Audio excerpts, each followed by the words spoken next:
সুবহানাল্লাহ বলেন। হযরত আলীকে কে হত্যা করবে? তার হাতে আল্লাহর বান্দা আলী শহীদ হবে। এটা 11 বছর আগে হযরত আলী জানতে পেরেছিলেন। বারবার বহু সাহাবী বলেছিল, আলী ভাই ওই ব্যক্তি তো আপনাকে হত্যা করবে, আপনি আগে ওকে হত্যা করেন, তাহলে ওর হাতের হত্যা হওয়া লাগবে না। হযরত আলী চোখের পানি বের করে বলে, বান্দারা রে শোনে নাও, যতক্ষণ পর্যন্ত আমাকে হত্যা করে নাই ততক্ষণ পর্যন্ত আমি হত্যার শাস্তি তারে কেমনে দে। তুইয়া মুয়া মানুষ না হযরত আলী, যার ওয়াজ শুনলে ইয়াকিন পয়দা হবে। জোরে কর সুবহানাল্লাহ। হযরত আলী মসজিদের মধ্যে ঢুকে নিয়ত করলেন যে ভাইটা আমার ঘোড়া ধরে আমাকে 2 রাকাত নামাজ পড়ার সুযোগ করে দিল, নামাজ শেষ করে তাকে 2টা দিরহাম হাদিয়া দিব। কয় দিরহাম? সেই যুগের 2 দিরহাম, বর্তমানের 2 টাকা না। শায়েস্তা খান আমলে 1 টাকায় কয় মন চাউল পাওয়া যাইতো? শায়েস্তা খানের আমলে 16 8 মন। দেখেন এই ইতিহাসগুলো আপনারা ভুলে যান কেন? বর্তমানে 1 টাকা দিয়ে কতটুকু চাউল পাওয়া যাবে? 1 টাকা। আমি ওই যে গ্যাসের পাম্পে, ওই যে গ্যাসের পাম্প, ঠেঙ্গামারার গ্যাসের পাম্পে গ্যাস নেই বেশিরভাগ সময়। একদিন এক ফকির এসে আমাকে বলতে যে হুজুর একটু সাহায্য করেন। আমি বললাম সব ফকির ভিক্ষা চাই, তুমি সাহায্য কেন? বলে সাহায্যের মাপ একটু বড়। আমি পকেট থেকে 2 টাকা বের করে তখন দিচ্ছি, ফকির বলতে যে হুজুর এই গাড়ি ভাড়া নিচ্ছেন না কিনছেন? আমি বললাম কেন ভাই? বলে আমিও যা আপনিও তাই, আপনার মনটা একটু বড় হওয়া দরকার না? আপনি গাড়ির চড়ে বেড়ান আর 2 টাকা ফকির ভিক্ষা দেন। আমি পকেট থেকে 10 টাকা বের করলাম, ফকির বলতেছে আপনাকে সালাম, দরকার নেই। আমি কইলাম কত দেওয়া লাগবে? ফকির বলতেছে 50 টাকার নিচে দিলে কি আর হয়? মনে মনে চিন্তা করলাম বক্তার যেমন ডিমান্ড আছে ফকিরেরও তেমন ডিমান্ড আছে। বর্তমান ফকিরেরা 1 টাকাও ভিক্ষার নিবার চায় না। জোরে কোন কথা ঠিক কিনা? আর শায়েস্তা খানের আমলে 1 টাকায় 8 মণ চাউল পাওয়া যাইতো। তার চাইতে আগের আমল হলো হযরত আলীর আমল। সেই আমলে তিনি নিয়ত করেছেন যে ভাইটা আমার ঘোড়া ধরে আমাকে 2 রাকাত নামাজ পড়ার সুযোগ করে দিল, নামাজ শেষ করে তাকে 2টা দিরহাম হাদিয়া দিব। এই কথার দ্বারা বোঝা গেল ভালো কাজে যারা সহযোগিতা করবে তাদের হাদিয়া বেশি কম? আরো জোরে কোন? ইসলাম কিন্তু ভালো কাজে যারা সহযোগিতা করবে তাদের হাদিয়া বেশি দিবে। আগডম বাগডম ঘোড়াডম সাজে ঢাক ঢোলক ঝাঁঝর বাজে এই মিথ্যা শিক্ষা যারা শিখাবে তাদের বেতন হবে 500 টাকা। আর জালিকাল কিতাবুল লা রাইবা ফিহি হুদাল লিল মুত্তাকিন এই সত্য কোরআন যারা শিক্ষা দিবে, ইসলামের আইন থাকলে তাদের বেতন হতো 60,000 টাকা। কিন্তু ইসলাম নাই বাংলাদেশে, খালি মুসলমান আছে। এই জন্য তো আমি দাসুরিয়ার এক চাষটলে যখন চা খাচ্ছি, এক লোক সাইড থেকে বলতেছে ইসলামও নাই শান্তিও নাই, ইসলামও নাই শান্তিও নাই।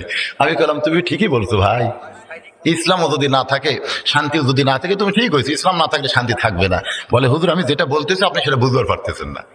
আমাকে মুসলমানের বেটা ইসলাম, হিন্দুর মেয়ে শান্তি নেও দেওয়া হয়েছে। সকালে সবাই খুঁজতেছে, ইসলামও নাই শান্তিও নাই। আমি বললাম তোমার কথাও ঠিক আছে, আমার ধারণাও ঠিক আছে। ধরে কোন ঠিক কিনা? তোমার কথাও ঠিক, মুসলমানের সন্তান ইসলাম, হিন্দুর মেয়ে শান্তি কিনে গেছে, এটাও ঠিক আছে। কিন্তু আমি যেটা ভাবতেছি এটাও ঠিক। ইসলাম যদি না থাকে সেখানে শান্তি থাকবে? আমাদের বাংলাদেশে ইসলাম আছে, এই জন্য বাংলাদেশের শান্তি নাই। যতই শান্তির জন্য চর্চা করা হোক, 1 ইঞ্চি জায়গার উপরে শান্তি প্রতিষ্ঠা হবে না যতক্ষণ পর্যন্ত ইসলাম প্রতিষ্ঠা না হবে। জোরে কোন কথা ঠিক কিনা? যারা কোরআনের মাহফিলে বসেছেন ভাই একটু মনোযোগ দিয়ে শোনেন, ইয়াকিন পয়দা হবে। হযরত আলী নিয়ত করেছেন, কারণ ভালো কাজে সহযোগিতা করবে তার হাদিয়া বেশি না কম? একই লোকের একটা সন্তান, খুব মহব্বতের ছেলে, ইংরেজি মাস্টার পড়ায়, মাস গেলে 1,500 টাকা প্রাইভেটের বেতন দেয়, বাংলার মাস্টারকে 1000 টাকা দেয়। তারপরে অঙ্ক যে পড়ায় তাকে মাসে 1200 টাকা দেয়। ওই একই ছেলেকে মসজিদের ইমাম 3 মাস হলে কোরআন পড়ায়, একটা বারও খেয়াল নাই। ইংরেজির মাস্টারকে 1500 টাকা দেয় মাসে, বাংলা দেয় 1000, অঙ্ক দেয় 1200। কিন্তু আল্লাহর কোরআন 3 মাস হলে ছেলেটাকে পড়াইতেছে, একটা বারও হুজুরের দিকে খেয়াল নাই। 3 মাস পরে যখন ছেলে কইছে আব্বু এখন আমি নিজে নিজেই কোরআন পড়বার পারি, তখন দেখতেছে হুজুরকে তো বিদায় করা দরকার। 3 মাস পরে হুজুরের দরবারে এসে সালাম দেয়, আসসালামু আলাইকুম হুজুর, আপনি কত কষ্ট করে আমার ছেলেকে কোরআন শরীফ পড়াইছেন হুজুর, আপনি কত কষ্ট করে ছেলেটাকে কোরআন পড়াইছেন হুজুর, তবে আমি শুনেছি আল্লাহর কোরআন শিক্ষা দিয়া হাদিয়া নেওয়া জায়েজ নাই। হুজুর মনে মনে চিন্তা করে, আল্লাহ রে, এই হুজুর মারার ফতুয়া এরে কে শিখাইলো? এটা হলো হুজুর মারা ফতুয়া। জোরে কোন কি মারা ফতুয়া? ইংরেজি মাস্টারকে মাস গেলে 1,500 টাকা বেতন দেয়, ওখানে কোনো ফতুয়া নাই। অঙ্কের মাস্টারকে মাস গেলে 1200 টাকা বেতন দেয়, ওখানে ফতুয়া নাই। বাংলার স্যারকে 1000 টাকা দেয়, ওখানে ফতুয়া নাই। কিন্তু শুনেছি আল্লাহর কোরআন যারা শিক্ষা দেয় তাদের হাদিয়া নেওয়া জায়েজ নাই। ইমাম মনে মনে কাঁদতেছে, আল্লাহ, কোন দেশে আমি জন্ম নিলাম যেই দেশে হুজুর মারার ফতোয়া আছে কিন্তু অন্য কিছু মারার ফতোয়া নাই? এই দেশের নাম হলো বাংলাদেশ। জোরে কোন কি দেশ? যত ফতোয়া সব কার উপর? হুজুরের উপর। মাটির বাড়িতে ইমাম থাকে, মোবাইলে নেটওয়ার্ক পায় না। মোবাইলে কি পায় না? নেটওয়ার্ক পায় না। মাটির বাড়িতে ইমাম থাকে, ইমাম চিন্তা করে 4,000 টাকাতে মোবাইল কিনলাম, যতক্ষণ বাইরে থাকি ততক্ষণ নেটওয়ার্ক পায়, কিন্তু ঘরের মধ্যে গেলেই তো নেটওয়ার্ক আর পায় না। একজন বলে, হুজুর নেটওয়ার্ক যদি ঘরের মধ্যে পাওয়ার চান তাহলে 340 টাকা দিয়ে একটা অ্যান্টেনা কিনেন। সেদিন থেকে ইমাম সপ্তপদী মার্কেট থেকে মোবাইল অ্যান্টেনা কিনে বাঁশের মাথায় যখন লাগায় দিয়ে ওই তারটা দিয়ে যখন মোবাইলের পিছনে ঢুকায় দেয়, তখন থেকে মোবাইল নেটওয়ার্ক পায়। ইমাম ঘরের মধ্যে থেকে হ্যালো সালাম দেয়। কিন্তু এক তেলতেলা গোয়েন্দার রাস্তা দিয়ে যাওয়ার সময় দেখতেছে বাঁশের মাথায় অ্যান্টেনা। হুজুর তাহলে টিভিও কিনছে? বাঁশের মাথায় কি? আচ্ছা, মোবাইল অ্যান্টেনা না টিভির অ্যান্টেনা, এটা বোঝার দরকার আছে না নাই? ওই না বুঝি গ্রামের মধ্যে বলতে যে কিয়ামত হবে, কিয়ামত হবে, কিয়ামত হবে। সবাই বলতে যে কিয়ামত কেন হবে? বলে মসজিদের ইমাম হয়ে টিভি দেখতেছে, আমি নিজের চোখে দেখে আসলাম। মসজিদের ইমাম হয়ে টিভি দেখতেছে, আমি নিজের চোখে দেখে আসলাম এই ইমামের পাশে আর নামাজ হবে না। ওই বেটা 3 মাসও মসজিদে যায় না, কিন্তু সেই দিন জোহরে নামাজ পড়ার জন্য মসজিদের মধ্যে ঢুকছে। সবাইকে বলতেছে, কার পাশে তোমরা নামাজ পড়ো, তোমাদের নামাজ হবে না, এই জন্যই তো আমি মসজিদে আসি না। সবাই বলতেছে, কি হয়েছে ভাই? বলে ইমামদের টিভি দেখতেছে, এটা কি তোমরা জানো? আমি নিজের চোখে দেখে আসলাম, তোমরা যার পাশে নামাজ পড়ো সেই হুজুর টিভি দেখতেছে। সমস্ত মুসল্লি চমকে বলে, ইমাম হইয়া যদি টিভি দেখে তার পাশে আমরা নামাজ পড়ব না। আজ থেকে নতুন ইমাম আমরা নিয়োগ দিব। তেলতলা গোয়েন্দারের কথা মতো সমস্ত মুসল্লি জড়ো হইয়া বলতেছে, এই ইমাম যখন আর চলবে না, নতুন আর একটা ইমাম নিয়োগ দেওয়া দরকার। নতুন একটা ইমাম নেওয়ার চিন্তা যখন মুসল্লিরা করতেছে, এমন সময় ইমাম সাহেব মসজিদের ভিতরে ঢুকতেছে, দোয়া পড়ে, আল্লাহুম্মা ফতাহলি আবওয়াবা রাহমাতিক। এই দোয়াটা যখনই শেষ, মুসল্লি বলতেছে, আপনার চাকরি নাই। ইমাম বলে, কি হয়েছে ভাই? বলে, আপনি ইমাম হয়ে টিভি দেখেন, আপনি ইমাম হয়ে টিভি কিনছেন, এই জন্য আপনার পাশে আমরা নামাজ পড়বো না। ইমাম জোরহাত করে বলতেছে, ভাই যান, আমি তো টিভি দেখিনি, টিভি কিনেও নাই। কেমনে বুঝতেছেন ভাই? বলে, তাহলে তোমার বাড়িতে বাঁশের মাথায় কি দেখলাম? বলে, এটা হলো মোবাইল অ্যান্টেনা। আমার মোবাইল মাটির ঘরে নেটওয়ার্ক পায় না, এই জন্য একটা মোবাইল অ্যান্টেনা কিনে আমি একটু মোবাইলে যোগ করছি ভাই। তখন তেলতেলা গোয়েন্দারকে সবাই ঘুতে মারতেছে, এই শয়তান কি দেখলি আর কি কইলি? মনে করছিলাম ভাই। মনে করার উপরে অভিযোগ, আর তদন্ত না করে ইমাম বাদ। মনে করার উপর অভিযোগ আর তদন্ত না করে ইমাম বাদ। আমাদের বাংলাদেশের আলেমদের অবস্থা হয়েছে তাই। তোর এখন ঠিক কিনা? মনে করার উপর অভিযোগ আর তদন্ত না করি জেলখানা। এখন জেলখানার মধ্যে রেখে তদন্ত করে বেড়াচ্ছে, দেখতেছে একটাও নাই। এখন সাইডা দিলে যদি বিপদ হয়,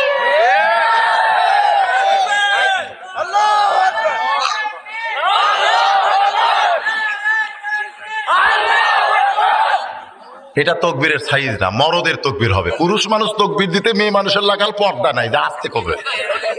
লিল্লাহে তাকবীর, লিল্লাহে তাকবীর, আল কোরআনের আলো। কি কইলেন? আপনারা ঘরে ঘরে কইছেন।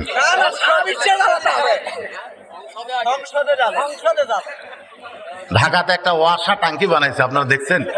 ঢাকায় ওয়াসা একটা টাঙ্কি বানাইছে, যে টাঙ্কির মধ্যে 2 কোটি লিটার পানি আটে। এত বিশাল একটা ওয়াসা টাঙ্কি বানায়া ঢাকার সমস্ত বাসায় পানি সাপ্লাই দিছে, কিন্তু এই টাঙ্কির মধ্যে আছে একটা মরা মোষ। ওই মোষটা আস্তে আস্তে ফুলতেছে, ওই মোষটা আস্তে আস্তে পচতেছে, ওই মোষটা আস্তে আস্তে গলে গলে পানির মধ্যে মিশ্রণ হয়। এখন প্রত্যেকটা বাসায় টাঙ্কি থেকে পানি আসে, ওই ললের পানি গিলাসের মধ্যে নিয়ে সবাই দোয়া পড়তেছে, ওয়াসাকাহুম রাব্বুহুম শারাবান তাহুরা। তুমি যতই দোয়া পড়ো আর বিসমিল্লাহ পড়ো, তুমি পানি কোনোদিন পাক পাবে না। ওই তোমার বাসার পানি যদি পাক পাবার চাও তাহলে টাঙ্কি সাফ করা লাগবে, জোরে কোন ঠিক কিনা? টাঙ্কির মধ্যে তুমি নাপাক মোষ রাখবা আর বাসার মধ্যে দোয়া পড়বা, তোমার পানি কোনোদিন পবিত্র হবে না। আজকে বাংলাদেশের টাঙ্কির নাম হলো সংসদ। নাম কি? আরো বলে টাঙ্কির নাম কি? এই টাঙ্কির মধ্যে মরা মোষ রাইখা আপনি যতই ঘরের মধ্যে কোরআনের আলো জ্বালান, কাম হবে না। এই জন্য যখনই স্লোগান দেবেন আল কোরআনের আলো সংসদে জালো, জোরে কোন ঠিক কিনা? তুমি যদি পবিত্র পানি পাওয়ার চাও আগে টাঙ্কি সাফ করো, জোরে কোন কি সাফ করো? টাঙ্কি সাফ থাকলে পানি পবিত্র পাওয়া যাবে। আমরা বাংলার মুসলমান ঘরের মধ্যে কোরআন পড়ে কোনো লাভ পাচ্ছি না ভাই। ওই সংসদের মধ্যে আমরা আল্লাহর কোরআনের আইন চাই, জোরে কোন কি চাই? এই জন্য সবাই বলতে হবে, যারা যুবক আছো বাবা, কোরআনের পক্ষে যদি আজকে তোমরা স্লোগান দিবার পারো, এই স্লোগানটা জান্নাতের দরজা তোমাদের জন্য আল্লাহ খুলে দিবে। আল কোরআনের আলো, আল হাদিসের আলো। মাশাআল্লাহ, আমার সামনে যে পুরুষ মানুষ বসে আছে এ ব্যাপারে আমার কোনো সন্দেহ নাই। এবার চলে আসি মূল আলোচনায়। হযরত আলী মনে মনে চিন্তা করে, আল্লাহ, যে ভাইটা আমার ঘোড়া ধরে আমাকে 2 রাকাত নামাজ পড়ার সুযোগ করে দিল, নামাজ শেষ করে তাকে 2টা দিরহাম হাদিয়া দেব। এই হাদিয়া দেওয়ার নিয়ত করে হযরত আলী 2 রাকাত নামাজের নিয়ত করলেন। ধরে কোন কয় রাকাত?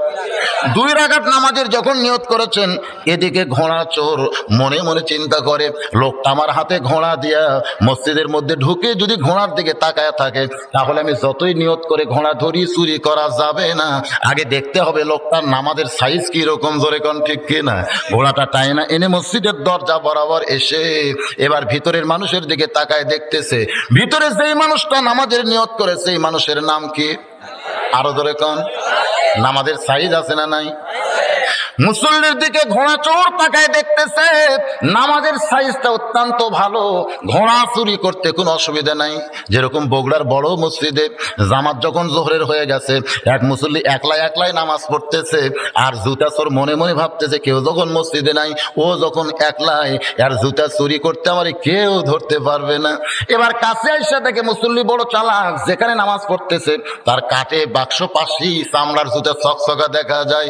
চোর হিসাব করতেছে, জোহরের সুন্নত হলো 4 রাকাত, 1 রাকাত সুন্নত পড়েছে, এখন 3 রাকাত বাকি আছে। ও 3 রাকাত পড়তে পড়তে জুতা নিয়ে 7 মাথা পাড়ি দিব, এই মনে করে চোর যেই জুতায় হাত দিচ্ছে, ও নামাজ বাদ দিয়ে খপ করে চোরের হাত ধরছে। চোর বলতেছে, ভাই আপনি তো নামাজ পড়তেছেন। নামাজি বলতেছে, আমার মুখ আছে কাবার দিকে, চোখ আছে জুতার দিকে, তুই যতই চেষ্টা কর আমার জুতা চুরি করবার পারবি না। একজন হলো জুতা চোর আর একজন হলো নামাজ চোর। এই 2 চোরের মধ্যে বড় চোর কে? 90% মুসলমানের দেশে জুতা নিয়ে মসজিদের মধ্যে যাইতে হয়। চোরের বিধান আল্লাহর কোরআনের মধ্যে আছে না নাই? জোরে কোন আছে না নাই? যদি সেই বিধান আজকে সংসদে চালু করা হতো, আপনার 1000 টাকার জুতা নিয়ে মসজিদের মধ্যে ঢোকা লাগতো না। সোনার টোপলাও যদি মসজিদের দরজায় রাখতেন, কেউ কোনোদিন হাত দিয়া স্পর্শ করতো না। রে আল্লাহর বান্দারা, হযরত আলী মসজিদের মধ্যে ঢুকে যখন নিয়ত করলেন, ঘোড়া চোর তাকায় দেখতেছেন আমাদের সাইজটা কেমন, যে ব্যক্তি নামাজ পড়তেছে তার নাম কি? আরো জোরে কোন? আল্লাহর নবী বলেছেন, জিহাদের ময়দানে আমার আলীর সঙ্গে কেউ পারবে না। এটা যখন মক্কার কাফের বেঈমানরা শুনতে পায়, তখন তারা চিন্তা করলো, ইসলামকে ঘায়েল যদি করবার চাও, আলীকে ঘায়েল করা লাগবে। আলী যতদিন পর্যন্ত ঘায়েল না হবে ততদিন পর্যন্ত ইসলাম ঘায়েল করা যাবে। কারণ তখনকার যুগের যুদ্ধের নিয়ম ছিল আলীর সেনাপতি হইয়া সবার সামনে থাকতো, আর আলীর পিছনে যারা থাকতো সবাই হতো নবীর সাহাবী মুসলমান। হযরত আলী বলতেন, এই নবীর সাহাবী আমার ভাইরা, তোমরা আমার পিছনে পিছনে আসো, আর আমি সবার সামনে গিয়ে কাফেরদেরকে সাইজ করবার চাই। জোরে কোন সুবহানাল্লাহ। হযরত আলী মানুষটা কিন্তু খাটো ছিল, কিন্তু তার রাস্তা চলা এত দ্রুতগামী, তিনি সবার আগে সেনাপতি হয়ে যুদ্ধ শুরু করতেন, আর আলীর পিছনে থাকতো সবাই নবীর সাহাবী মুসলমান। কাফের বেঈমানরা চিন্তা করতেছে ইসলাম ঘায়েল করতে গেলে আলীকে ঘায়েল করা লাগবে। এই জায়গা শুরু হলো রে।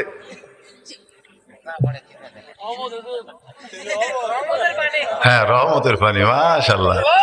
আপনাকে মাথার উপর আগে পড়া শুরু, এই জন্যই তো বলে হুজুর জোরে গেলেও দাওয়াত পাচ্ছে, আসতে গেলে কত্তায় খাওয়া খাচ্ছে।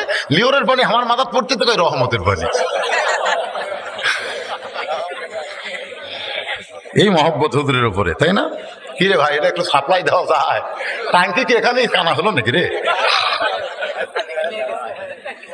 না, খুব জোরে পড়তেছে তো, এই জন্য একটু সরাই নেই নাকি, একটু সরাই। পয়দা হবে, আলোচনাটা পুরাপুরি শুনলে বুঝতে পারবেন ইমান কারে কয় আর ইয়াকিন কারে কয়। বাগানগো মক্কার কাফের বেঈমানরা চিন্তা করতেছে ইসলামকে যদি ঘায়েল করতে চায় তাহলে ঘায়েল করতে হবে কাকে? আরো ধরে কোন? সমস্ত কাফের বলে আলীর ঘায়েল করবা কেমনে? যে সাহস করে আলীর সামনে যায় আলী তারে জাহান্নামে পাঠায় দেয়। আজ পর্যন্ত সাহস করে সামনে গেছে এমন কোন কাফের কোনদিন ফিরে আসে নাই। তাহলে কেমনে আলীকে ঘায়েল করবে? একজন কাফের বলতেছে আলীকে ঘায়েল করতে গেলে পিছন দিক থেকে মারতে হবে, সামনে দিক থেকে মারা যাবে না, মারতে হবে কোন দিক দিয়া? আসলে কাফের বেঈমানের চরিত্র পিছন দিক থেকে মারার। জোরে কোন ঠিক কিনা? একজন কাফের বলে কেমনে পিছন দিক থেকে মারবে?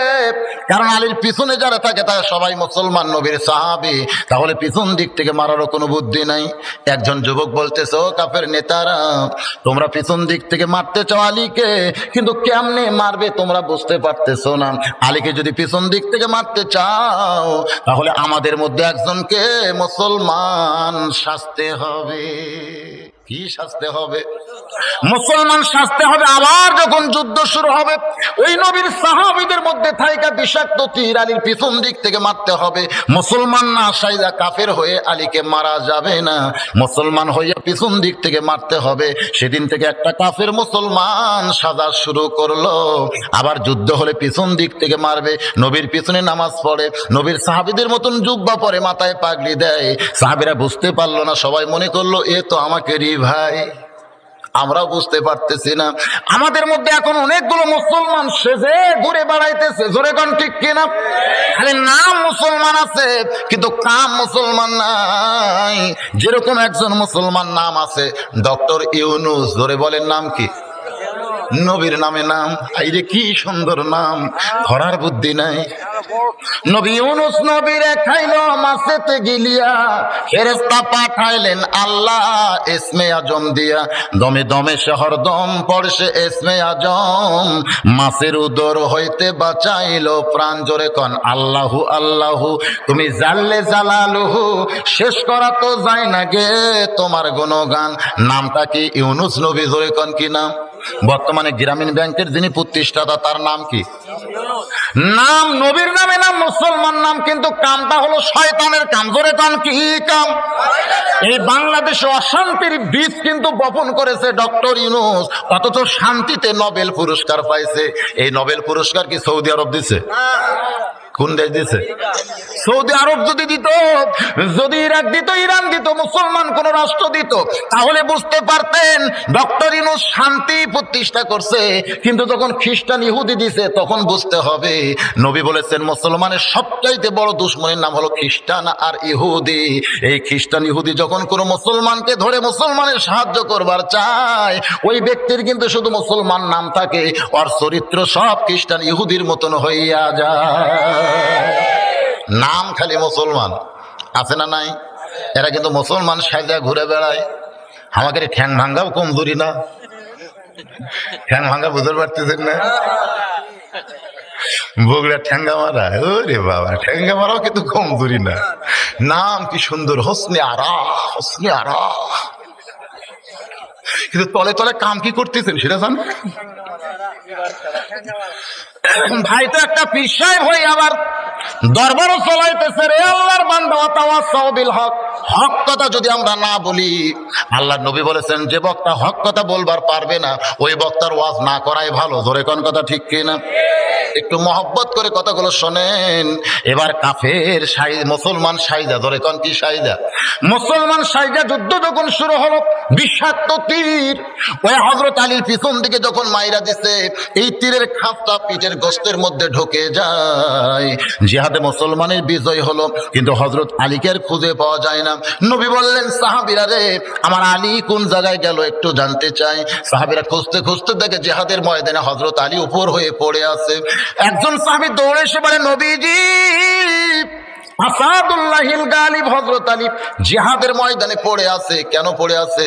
বলে আলীর পিছন দিকে একটা তীর আমরা দেখতে পাইলাম। নবী চমকে গিয়ে বলেন, কেমনে কেমনে কেমনে? আলী থাকে সবার সামনে, আলীর পিছনে থাকে মুসলমান, তাহলে আলীর পিছন দিকে তীর কে মারলো রে? কোন মুসলমান মারছে?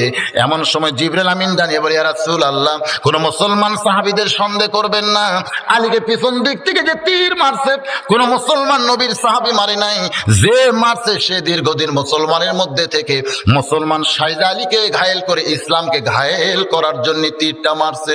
নবী আমার কেঁদে কেঁদে বললেন, সাহাবীরা রে, ওই কাফের বেঈমানেরা ইসলামের তেমন ক্ষতি করতে পারবে না। ইসলামের সবচাইতে বেশি ক্ষতি তারাই করবে যারা মুসলমান সেজে বেড়াবে। ইসলামের সবচাইতে বেশি ক্ষতি তারাই করবে যারা মুসলমান সেজে বেড়ায়। আমাদের বাংলাদেশে আসল মুসলমান বেশি না নকল মুসলমান বেশি? জোরে কন। আসল তো আমাদের বাংলাদেশে একেবারে কম দেখা যায়, নকল মুসলমানের সংখ্যা বেশি। এই জন্য এরা কিন্তু মুসলমান সাইজা ইসলামের সবচাইতে বড় ক্ষতি করে। নবী বললেন, সাহাবীরা আলীকে আমার সামনে নিয়ে আসো। যখন হযরত আলীকে নবীর সামনে নিয়ে আসা হয়, যখন তীরটা ধরে হাত দিয়েছে টান, হযরত আলী এত জোরে চিৎকার মারছে, সঙ্গে সঙ্গে নবী আমার কলিজার মধ্যে হাত ঢুকায় দেয়। সাহাবীরা বললেন, ইয়া রাসূলুল্লাহ, আলীর পিঠের টেনে টান দিলাম, কিন্তু আপনি কলিজার মধ্যে হাত দিয়ে কেন কাঁদতেছেন গো নবী? জানতে চাই। আল্লাহর নবী বললেন, সাহাবীরা রে, এই আলী আমার কলিজার টুকরা। কারণ আমার আল্লাহ বলেছেন, আমার বান্দার সমূহের ভিতরে সবচাইতে যুবক বান্দাকে আমি আপনার ফাতেমার জন্য কবুল করেছি। সেদিন থেকে আলী কিন্তু শুধু বাহিরে নাই, হযরত আলী আছে আল্লাহর নবীর কলিজায়। যখন তীরে হাত দিয়ে টান মারছে, মনে হয় ওই টানটা নবীর কলিজার মধ্যে লাগতেছে। নবী বললেন, সাহাবীরা রে, আমার আলীকে তোমরা কষ্ট দিও না বাবা, তোমরা কষ্ট দিও না। সাহাবীরা কান্দে বলে, হুজুর, তাহলে আলীর পিঠের মধ্যেই বুঝি তীরটা থাকবে? এই তীর বুঝি বের করা যাবে না? আল্লাহ নবী বললেন, একটু ধৈর্য ধারণ করো। আলী যখন নামাজের ভিতরে থাকবে, ওই সময় তার তীর টেনে বের করতে হবে। হযরত আলী যখন নামাজের ভিতরে থাকবে, খুব খেয়াল করে শুনতে হবে, নামাজের তিনটা দিক আছে। একটা হলো নামাজের শুরু, একটা হলো নামাজের ভিতর, আর একটা হলো নামাজের শেষ। সেটা ছিল আসরের নামাজ। ধরে কোন নামাজ? নবী আমার নামাজের ইমামতি করলেন, সাহাবীরা নবীর পিছনে মুসল্লি হয়েছেন। ইমামতের আগে নবী দুইজন সাহাবীকে ডাক দিয়ে বললেন, এ জাবের আর হুযায়ফা, আজকে কিন্তু তোমরা জামাতের সঙ্গে নামাজ পড়বা না। তোমাদের দুইজনের দায়িত্ব হলো আলীর পিঠের তীর তোমাদের টেনে বের করতে হবে। নবীর হুকুম মাইনারা জামাত তরক করেছে। নবী যখন নামাজের সেজদায়, ওই সময় জাবের আর হুযায়ফা হযরত আলীর পিঠের উপরে পা দিয়া এত জোরে তীর টান মারছে, তীর শুধু বের হয় নাই, তীরের সঙ্গে গোশত পর্যন্ত খসে আইছে। নামাজ শেষ করে আল্লাহর নবী যখন সাহাবীর দিকে মুখ ঘুরাই বসলেন, এমন সময় জাবের আর হুযায়ফা রক্তমাখা তীর আর গোশতের টুকরা যখন নবীর সামনে জমা দিলেন, আল্লাহর নবী এত কান্দা কোনোদিন কান্দে নাই। নবী আমার এক হাত গোশতের টুকরার উপরে দিয়া আর এক হাতে রক্তমাখা তীর নিয়া অঝর নয়নে কান্না শুরু করে দিলেন। সেদিন জাবের বলতেছে, ইয়া রাসূলুল্লাহ, এত কান্দা আপনি কেন কাঁদতেছেন গো? জানতে চাই। আল্লাহর নবী বললেন, সাহাবীরা রে, তোমরা বুঝতে পারতেছো না বাবা, আলীর পিঠের গোশত দেখতেছো, কিন্তু এই গোশতটা মনে হয় আমার কলিজার ভিতর থেকে টেনে বের করা হয়েছে। রে আলী, আলী রে, লব্বাইক ইয়া রাসূলুল্লাহ। আল্লাহ নবী তাকায় দেখে হযরত আলী মুস্কি মুস্কি হাসতেছে। জোরে কোন সুবহানাল্লাহ। নবী চমকে গিয়ে বলে, আলী তীরের শলাকায় হাত দিলি তুমি চিৎকার দিয়ে কানতে, এখন তীর বের হলো, গোস্ত ছিলাইলো, আমি নবী জানতে চাই তুমি আলী তখন ছিলে কোথায়? হযরত আলী এবার ফোঁপায় ফোঁপায় কান্না শুরু করে। আল্লাহ নবী বললেন, এখনই তুমি হাসলে, আবার এখনই তুমি কাঁদতেছো, তোমার বুঝি শরম নাই? হযরত আলী বলে, ইয়া রাসূলুল্লাহ, জানার পরেও যখন শুনতে চান তাহলে শুনে নেন। আমার পিঠ থেকে যখন তীর টেনে বের করেছে, আমার পিঠ থেকে যখন গোস্ত ছিলাইছে, আমি আলী তখন কাবার ভিতরে ছিলাম। সমস্ত সাহাবী চমকে উঠছে, যত সাহাবী মসজিদ নববীর মধ্যে, সমস্ত সাহাবী দাঁড়িয়ে বলে, ইয়া রাসূলুল্লাহ, আমরা সবাই সাক্ষী দিচ্ছি হযরত আলী আমাদের সঙ্গে মসজিদ নববীতে আপনার পিছনে নামাজ পড়েছে। কিন্তু হযরত আলী বলতেছেন, আমি তখন কাবার ভিতরে ছিলাম। আল্লাহ নবী বললেন, এজলিস ইয়া সাহাবী, তোমরা সবাই বসো তো বাবা, তোমরা সবাই বসো। সমস্ত সাহাবী যখন বসে যায়, আল্লাহ নবী ধমক দিয়ে বলেন, আলী তুমি মনে হয় ভুল বলতেছো, তোমার সাথী ভাই সবাই বলতেছে তুমি মসজিদ নববীর মধ্যে নামাজ পড়েছো, কিন্তু তুমি বলতেছো আমি তখন কাবার ভিতরে ছিলাম। তুমি কাবার ভিতরে কেমনে গেলে আমি জানতে চাই। আল্লাহ নবী বলেন, জালি রে, তুমি কাবার ভিতর কেমনে গেলে আমি জানতে চাই। হযরত আলী বলে, ইয়া রাসূলুল্লাহ, জানার পরেও যখন জানতে চান তাহলে শুনে নেন। আপনার পিছনে যখন নামাজের নিয়ত করেছিলাম, তখন শরীয়তের দুইটা চোখ আমার সেজদার দিকেই ছিল, আমি সেজদার দিকেই তাকাইছিলাম, কিন্তু এক সময় আমার দুইটা চক্ষু বন্ধ হয়।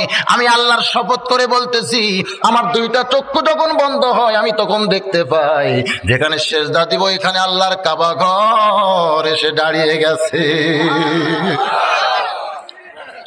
সমস্ত সাহাবীরা চমকে যায়, সেজদার জায়গায় আল্লাহর কাবা ঘর। এবার হযরত আলী বলে, ইয়া রাসূলুল্লাহ, আমার দুইটা চোখ দিয়ে দরদর করে পানি পড়তেছে। কাবার মালিক আল্লাহ ডাক দিয়ে বলে, আলী রে, তোর নামাজের সাইজ দেখে আমি আল্লাহ কয়েকশো মাইল দূরের কাবা তোর সেজদার জায়গায় হাজির করে দিলাম, এরপরেও তুই কেন কাঁদতেছিস? সুবহানাল্লাহ বলেন। তোর নামাজের কি দেখে সাইজ ধরে, কোন তোর নামাজের কি দেখে সাইজ দেখে আমি আল্লাহ খুশি হইয়া কয়েকশো মাইল দূরের কাবা তোর সেজদার জায়গায় হাজির করে দিলাম, এরপরেও তুই এমন করে কেন কান্দিস? এ কথা কে বলতেছে? আরো জোরে কর। আল্লাহ কি বান্দার সঙ্গে কথা কয়? কয় না? যখন আপনি কোরআন শরীফ পড়বেন, আপনি কিন্তু কোরআন পড়তেছেন না, আপনি তখন আল্লাহর সঙ্গে গল্প করতেছেন। এই জন্যে আল্লাহ নবী বলেছেন, সাহাবীরা রে, মুসা শুধু নিজে কালিমুল্লাহ ছিল, কিন্তু তার উম্মতেরা কালিমুল্লাহ হবার পারে নাই। কিন্তু আমার উম্মতেরা যারা কোরআন শরীফ পড়বে, কঠিন হাসরের ময়দানে মুসা নবীর সঙ্গে কালিমুল্লাহ টুপি পরে আল্লাহ তাদের জান্নাত দিয়া দিবে। তাহলে আপনার যখন কোরআন পড়েন তখন কার সঙ্গে কথা কন? বান্দার সঙ্গে আল্লাহ কথা কয়, আল্লাহর সঙ্গেও বান্দা কথা কয়। আমার আল্লাহ ডাক দেয়, বলে, আলী রে, তোর নামাজের সাইজ দেখে আমি আল্লাহ খুশি হয়ে কয়েকশো মাইল দূরের কাবা তোর সেজদার জায়গায় হাজির করে দিলাম, এরপরেও তুই এমন করে কেন কান্দিস? হযরত আলী বলে, আল্লাহ তুমি কাবা আমার সেজদাই দিয়ে আমারে খুশি করতে পারবা না। আল্লাহ বলে, তাহলে তুমি কি চাও? আলী বলতেছে, আল্লাহ আমি কোনোদিন কাবাকে সেজদা দিয়া খুশি না, কাবার মালিকের কুদরতি পায়ে একটু সেজদা দিবার চাই। আল্লাহ ডাক দেয়, বলে, আলী রে, কাবার মালিককে যদি সেজদা দিবার চাস তাহলে আয় আয় কাবার ভিতরে আয়। হযরত আলী বলে, ইয়া রাসূলুল্লাহ, আমি যখন কাবার ভিতরে গেলাম, এমন সময় আমার পিঠ থেকে হয়তো তীর টেনে বের করেছে, গোস্ত ছিলাইছে, আমি কিছুই বুঝতে পারি নাই। সাহাবীরা বললেন, হুজুর এইটা কোন কাবা? এই কাবা সম্পর্কে আমরা জানতে চাই। আল্লাহর নবী বললেন, এইটা মক্কার কাবা না। তোমরা মনে করতেছো আলী মক্কার কাবার মধ্যে ঢুকছে, এটা মক্কার কাবা না। কারণ মক্কার কাবার কি দাম আছে? ওই কাবা তো ইব্রাহিম ওই পাথর দিয়া বানাইছে। কিন্তু আমি যখন ফতে মক্কার দিনে মক্কা বিজয় হলো, আমি নবী যখন কাবার দরজা খুললাম, দেখি অসংখ্য মূর্তি দিয়া কাবা ভরায়া রাখছে। আল্লাহ নবী বললেন, সাহাবীরা রে, এই কাবার কোনোই পাওয়ার নাই, কাবার কোনো পাওয়ার নাই। কাবার পাশে যদি আল্লাহওয়ালারা না থাকে, কাবার মধ্যেও মূর্তি ঢুকে যায়, এই কাবা ততদিন পর্যন্ত সুন্দর থাকবে যতদিন কাবার পাশে আল্লাহওয়ালারা থাকবে। আল্লাহওয়ালার কারণে কাবার দাম বাড়ে। জোরে সোরে কোন সুবহানাল্লাহ। সাহাবীরা বললেন, হুজুর তাহলে এটা কোন কাবা জানতে চাই। আল্লাহ নবী বললেন, শুনে নাও, এই কাবা সম্পর্কে আমি তোমাদের শোনাই। দুনিয়াতে একদিন কাবা থাকবে, মসজিদ নবী থাকবে, বাইতুল মুকাদ্দাস থাকবে, পৃথিবীর কোটি কোটি মসজিদও থাকবে। তারপর ইসরাফিল সিংহায় ফুঁক দিবে, ধরে কম দিবে কি দিবে না? এতগুলো মসজিদ থাকবে, কাবা থাকবে, মদিনা থাকবে, তারপরে ইসরাফিল কিন্তু সিংহায় ফুঁক দিবে, কিয়ামত হয়ে যাবে। কিন্তু আমি রাসূল আল্লাহর শপথ করে বলতেছি, তোমাদের মতন একটা কাবা সাহাবী যতদিন দুনিয়াতে থাকবে ততদিন পর্যন্ত আল্লাহর কিয়ামত হবে না। তাহলে মক্কার কাবা কিয়ামত আটকাবার পারবে? যখন পারবে। কিন্তু আপনাদের মতো একটা কাবা যতদিন দুনিয়াতে থাকবে ততদিন কিয়ামত হবে না। জোরে কোন সুবহানাল্লাহ। দাম বেশি কার? দাম বেশি কার? আমরা তো মনে করি কাবারই দাম, কাবারই দাম। ভাইজান একটু মনোযোগ দিয়ে শোনেন। ঘোড়া চোর এবার দরজা থেকে তাকায় দেখতেছে ভিতরে যে মানুষটা নামাজ পড়তেছে, নামাজের সাইজ কি? খারাপ না ভালো? ঘোড়া কি চুরি করা যায়? গোটা দুনিয়া যদি চুরি করা যায় তাও কি আলী জানতে পারবে? জোরে কোন জানতে পারবে? কারণ নামাজের ভিতরে আলী দাঁড়িয়ে গেছে, নামাজের বাহিরে নাই। 2 রাকাত নামাজের ভিতরে যখন হযরত আলী এবার ঘোড়া চোর সমানে ঘোড়া টানতেছে, কিন্তু ঘোড়া নড়তেছে না। ঘোড়ার 4টা পা বালির মধ্যে ঢুকে গেছে। চোর পিছনে সে ঘোড়া ধাক্কা দেয়, ঘোড়া সামনে যায় না, সামনে গিয়ে লাগাম ধরে টানতেছে, তারপরে ঘোড়া যায় না। ঘোড়া চোর মনে মনে চিন্তা করে, এত আশা করে চুরি করার নিয়তে ঘোড়া ধরলাম, এরপরেও যখন ঘোড়া টানি যায় না, ধাক্কা দিলেও সামনে যায় না, এই ঘোড়া তো চুরি করা যায় না। কোন ঘোড়া ধরলাম রে, কোন ঘোড়া ধরলাম? কারণ ঘোড়া হযরত আলীরে চিনে, কিন্তু ঘোড়া ধরা মানুষ আলীরে চিনে না। সুবহানাল্লাহ। চিনা চিনের একটা ব্যাপার আছে না নাই? যেমন নমরুদের আগুন, চুলার আগুন কিন্তু ইব্রাহিম নবীকে চিনে, ধরে কর সুবহানাল্লাহ। কিন্তু নমরুদ আগুনকে চিনে না। ঘোড়া ধরার মানুষটা আলীরে চিনে না, কিন্তু ঘোড়া হযরত আলীরে চিনে। এই জন্যই চোর সমানে টানতেছে, ঘোড়া যখন নড়তেছে না, চোর রাগ করে ঘোড়ার মুখের লাগাম খুলে নিয়ে যখন চইলা যায়, মনের মধ্যে একটা হিংসা হয়েছে, চুরি করার নিয়তে ধরলাম, যখন ঘোড়া চুরি করার পারতেছি না, ঘোড়ার লাগাম আর আমি মুখে রাখবো না, আস্তে করে ঘোড়ার লাগাম খুইলা নিয়ে চোর যখন চইলা যায়, এমন সময় আল্লাহর বান্দা হযরত আলী 2 রাকাত নামাজ শেষ করে মসজিদ থেকে বের হচ্ছেন। বের হওয়ার আগে 2টা দিরহাম হাতের মধ্যে নিয়েছেন। সুবহানাল্লাহ। যদি পকেটের মধ্যে থাকে তাহলে কি? পকেটের মধ্যে যদি 2টা দিরহাম থাকে, যদি বাহির হইয়া দেখে যে ঘোড়া তো ঠিকই আছে, মানুষটা ধরি আছে, টাকা 2টা দিব না, আমি তার ওরে দিবার চাই না, এটা তো মনে মনে, ধরে কান ঠিক কি না? এরকম নফস ধোকা দেওয়ার পারে কি পারে না? পারে না। আমাদের পকেটে যদি টাকা থাকে আর যদি বলি আল্লাহর কাছে দেন, আল্লাহ দেন, মন কয় দেশ না রে, এই টাকা তুই, এই টাকার মালিক তো তুই, দিবি কি শুনলে? বলে না এরকম? এই টাকা তো তোমার টাকা, দেশ না, দেশ না, দেশ না, দিলি লস, দিলি লস। এই মনটা কিন্তু মানুষকে ফাঁকির মধ্যে ফাইলা দেয়। হযরত আলী এই জন্য 2টা দিরহাম হাতের মধ্যে নিয়ে আল্লাহর ঘর মসজিদ থেকে বের হচ্ছেন। মসজিদ থেকে বের হওয়ার একটা নিয়ম আছে না নাই? কোন পায়ে? শুধু বাম পায়ে বের হলে হবে না, জবান খুলে একটা দোয়াও পড়া লাগবে। আল্লাহুম্মা ইন্নী আসআলুকা মিন ফাদলিক। হযরত আলী যখন মসজিদ থেকে বের হচ্ছেন সরাসরি ঘোড়ার দিকে তাকাই নাই, কারণ আল্লাহ বলতেছে মুমিন পুরুষ যারা হবে তারা যখন রাস্তা চলবে তখন তাদের নজর থাকবে কোন দিকে? জোরে কোন? পায়ের দিকে, নিচের দিকে। কুল্লিল মুমিনিনা ইয়াগুদ্দু মিন আবসারিহিম। আল্লাহ কোরআন শরীফের মধ্যে বলেছেন মুমিন পুরুষ যারা হবে তারা যখন রাস্তা চলবে তখন তাদের নজর থাকবে মাটির দিকে। মাটির দিকে তাকায় যদি প্রত্যেকটা মুমিন পুরুষ রাস্তা চলে, আর রাস্তা দিয়ে যদি শাবনুর পপি ঘুরে বেড়ায়, লাভ আছে? এই মেয়েরা যে রাস্তায় সাইজ হয়ে ঘরে, কি জন্য ঘরে জানেন? কি জন্য ঘরে? যদি মেয়ে সুন্দরী হয়ে একেবারে সেই রকম সাইজের রাস্তায় ঘুরতেছে, কিন্তু একটা পুরুষও তাকায়নি। রাসূল বলেছেন ভুল কর্মে যদি একবার নজর যায়, দ্বিতীয়বার তাকানো জায়েজ নাই। একবার তাকাইছে, তাকানোর পর এই যে মাটির দিকে তাকাইছে, আর মেয়ের দিকে তাকাই না। মেয়ে বাড়ির যে কান্নাকাটি করতেছে, একজন বলে কান্দিস কেন? কয় আমার ঢপ নাই। তো ঢপ নাই কেমনে বুঝলি? কয় যে মরদ একবার আমারে দেখছে সে আর দ্বিতীয়বার দেখে নাই। আমার সাইড যদি ভালো হতো বারবার কুত্তের মতন তাকায় থাকতো, যদি একবার দেখার পর আর কেউ তাকায়নি। আজকে যদি আল্লাহর হুকুম, নবীর হাদিস আমরা আমল করি, তাহলে একটাও বেয়াসাইজা মেয়ে রাস্তায় আসবে না। ধরে কোন ঠিক কিনা? রাস্তায় মেয়েরা কেন আসে? আসার পিছনে কারণ হলো আমরা খালি বারবার ওদের দিকে তাকাই আর মিস কল মারি। বাজান গো, আজকে যুবকেরা উত্তর পাড়া, দক্ষিণ পাড়া, পশ্চিম পাড়ায় ঘুরতেছে। এই মেয়েরা কেন তারা বের হচ্ছে? কারণ এই যুবকদের মিস কলের কারণে আমরা যুবকগুলো যদি, পুরুষগুলো যদি আল্লাহর আইন পালন করি, একটা মেয়েও কিন্তু রাস্তায় আসবে। জোরে কন। তাহলে দোষ কি আমাদের না মায়েদের? আমাদের দোষ নাই। আমার ছোট ভাই ওয়াজ করলো, আর দায়ুস লা ইয়াদখুলুল জান্নাহ, দাউস কোনোদিন জান্নাত পাবে না। হাদিস শরীফে দাউস মানে নারী না। সাহাবারা প্রশ্ন করলেন, হুজুর দাউস কোন নারী? আল্লাহ নবী বললেন, দাউস কোন নারী না, দাউস হলো ওই সকল পুরুষ যাদের অধীনে নারীরা পর্দা করে না। দাউস হলো ওই সকল পুরুষ যাদের অধীনে নারীরা কি করে না? পর্দা করে না। তারা হলো দাউস। দাউস মানে নারী না, পর্দা হীনা নারী না। দাউস হলো ওই সকল পুরুষ যাদের অধীনে নারীরা পর্দা করে না। আমার অধীনে আমার বউ আছে না নাই? যখন আছে না নাই? আমার বউকে যদি আমি পর্দার মধ্যে রাখি, রাখতে পারবো না? ফখরুদ্দিন হওয়া লাগবে, জিল্লুর রহমান হয়ে কাম হবে না, ফখরুদ্দিন হওয়া লাগবে।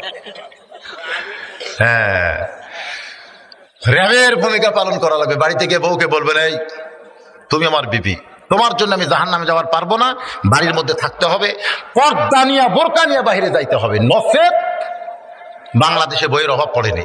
এরকম যদি একটু সিগন্যাল দেন, রেড সিগন্যাল, ওই কি আর পর্দা ছাড়া বের হবে? যুবতী মেয়ে যদি আপনার অধীনে থাকে, যতদিন বিয়ে দেন নাই, মেয়েটাই কাছে ডাইকে বলবেন, মা খবরদার তুমি বেপর্দা হয়েও না, আমি তোমার বাবা হয়ে বলতেছি, আমি তোমার বাবা, তোমার কাছে জোড়হাত করি, মা খবরদার বেপর্দা হয়ে তুমি রাস্তাঘাটে যাইবা না। এরকম যদি আমি অনুরোধ করি, তারপরে না মানলে যদি শাসন করি, মেয়ে আমার কথা শুনবে না। কিন্তু আমার বইয়ের দিকে, আমার মেয়ের দিকে আমার কোনো খবর নাই। আমার 5 পীর অফিসে একদিন একটা ভ্যানওয়ালা আব্দুল মজিদ এসে মুসকি মুসকি হাসতেছে। আমি বললাম, আব্দুল মজিদ হাসো কেন?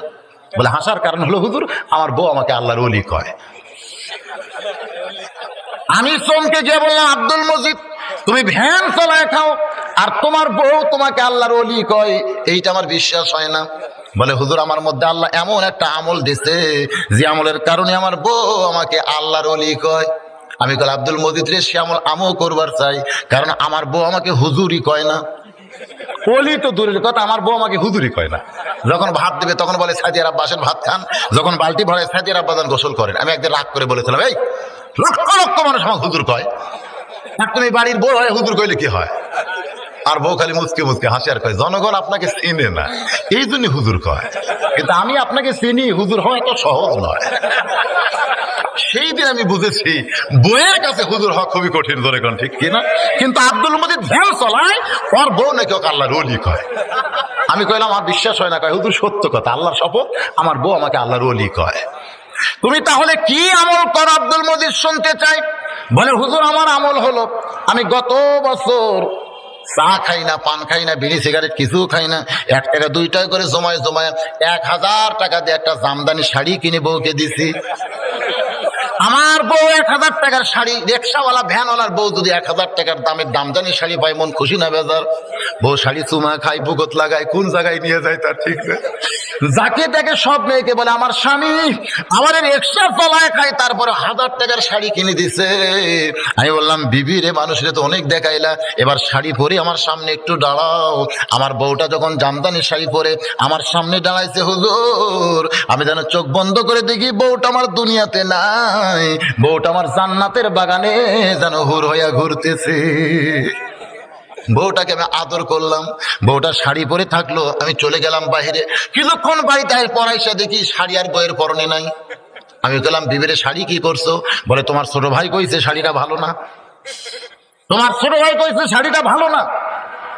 আব্দুল মজিদ কয়, হুজুর আমি হলাম স্বামী, আমার পছন্দের শাড়ি আমার বউকে কিনে দিছি, কিন্তু দেওরা কইছে শাড়িটা ভালো না।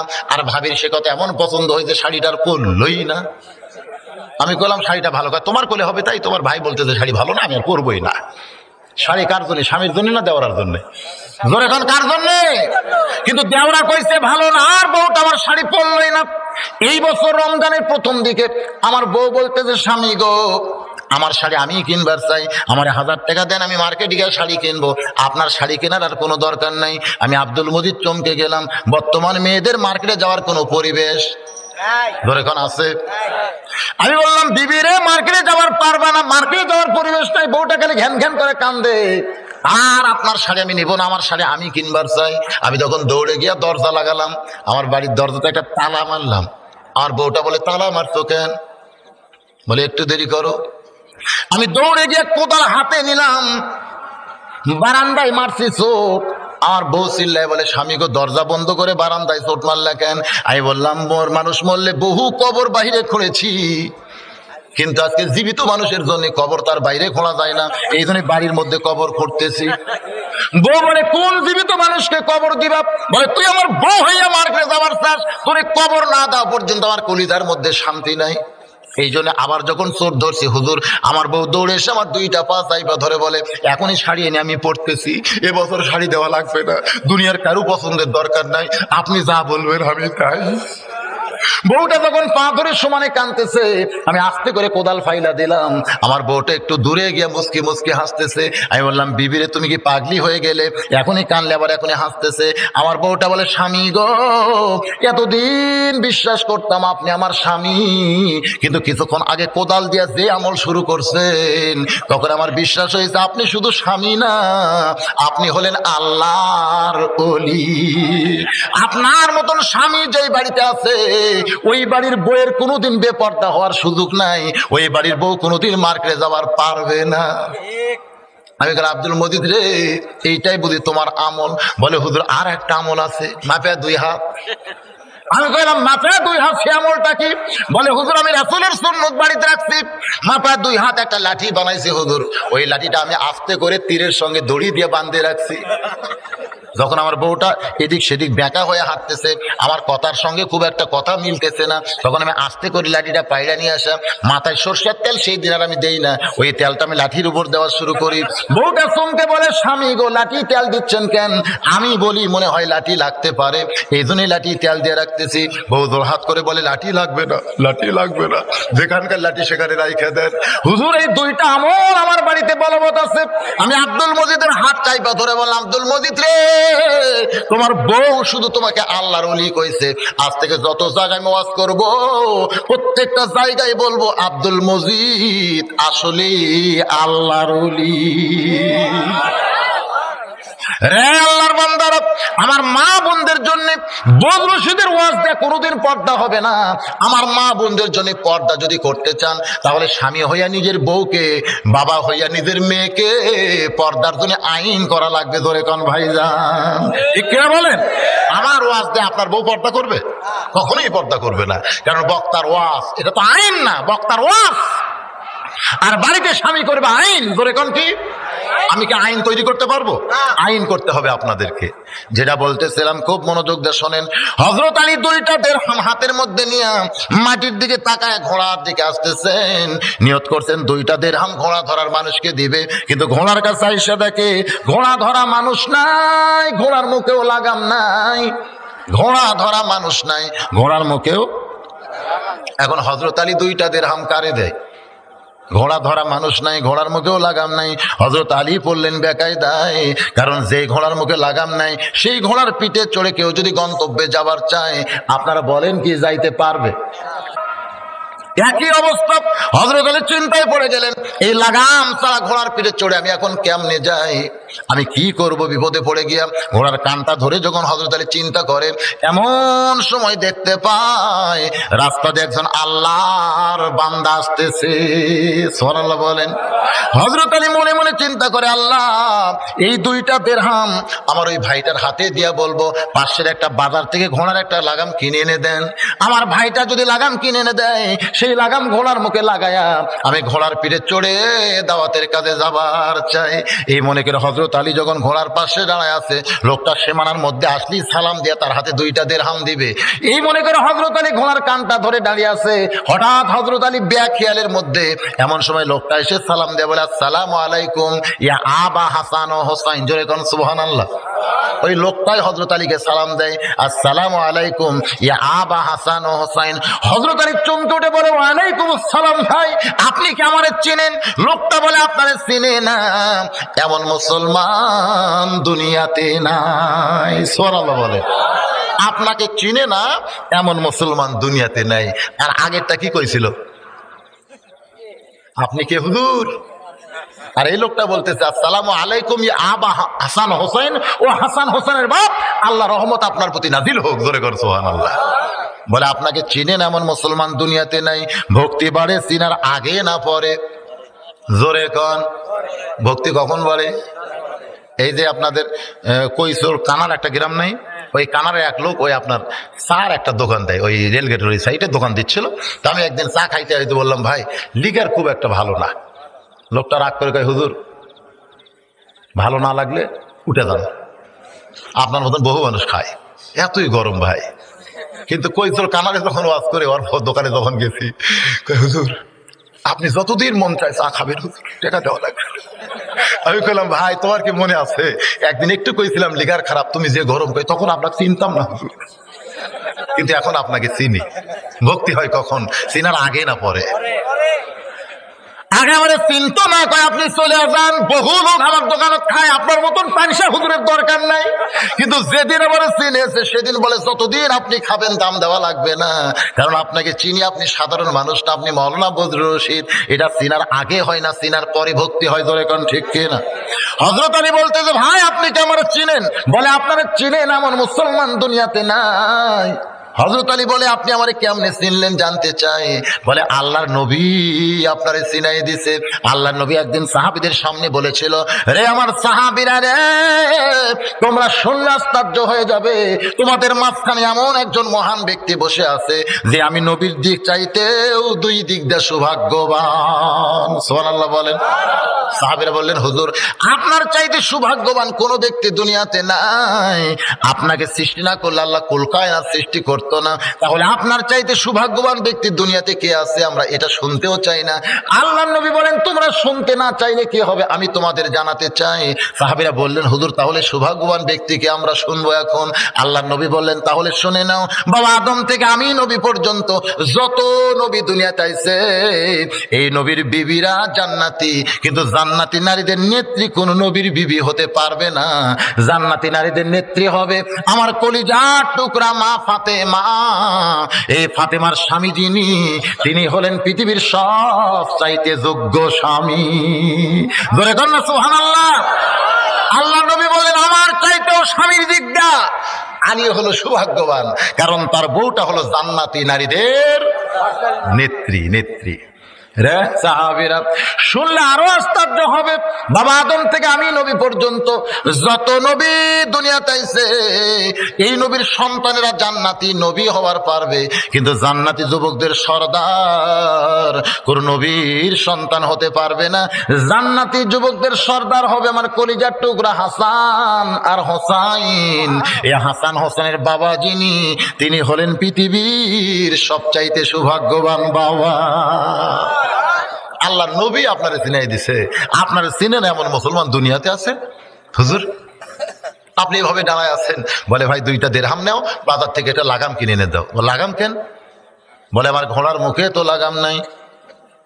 লোকটা চমকে বলে, হুজুর আমি শুনেছি ইসলামের ভিতরে আল্লাহর নবীর পরে আপনার চাইতে বড় আলেম আর কেউ নাই। সুবহানাল্লাহ কোন। আনা মাদিনাতুল ইলমি ওয়া আলিউ বাবুহা, আমি হচ্ছে ইলমের শহর, আলী হচ্ছে তার দরওয়াজা। সুবহানাল্লাহ কোন। আপনার চাইতে বড় আলেম পৃথিবীতে কেউ নাই। এই নবীটা, এই ডিগ্রিটা কে দিয়েছে? আল্লাহর নবী। ধরে কোন কে? একদিন দস্তরখানার মধ্যে সাহাবীদেরকে নিয়ে নবী আমার খাওয়া দাওয়া করতেছেন, খুরমা খেজুর। ধরে কোন কি খেজুর? নবী আমার নিজে খুরমা খেজুর খাচ্ছে, আর আলীর সামনে বিছিয়ে রাখতেছে। আলীও খুরমা খেজুর খাচ্ছে, সামনে বিছিয়ে রাখতেছে। কিছুক্ষণ পর আল্লাহ নবী বললেন, সাহাবীরা রে, আজকে দেখো আলীর ক্ষুধা কত বেশি লাগছে, একলাই কতগুলা খুরমা খেজুর খাইছে, বিছিয়ে ঠিক যে দেখা যায়।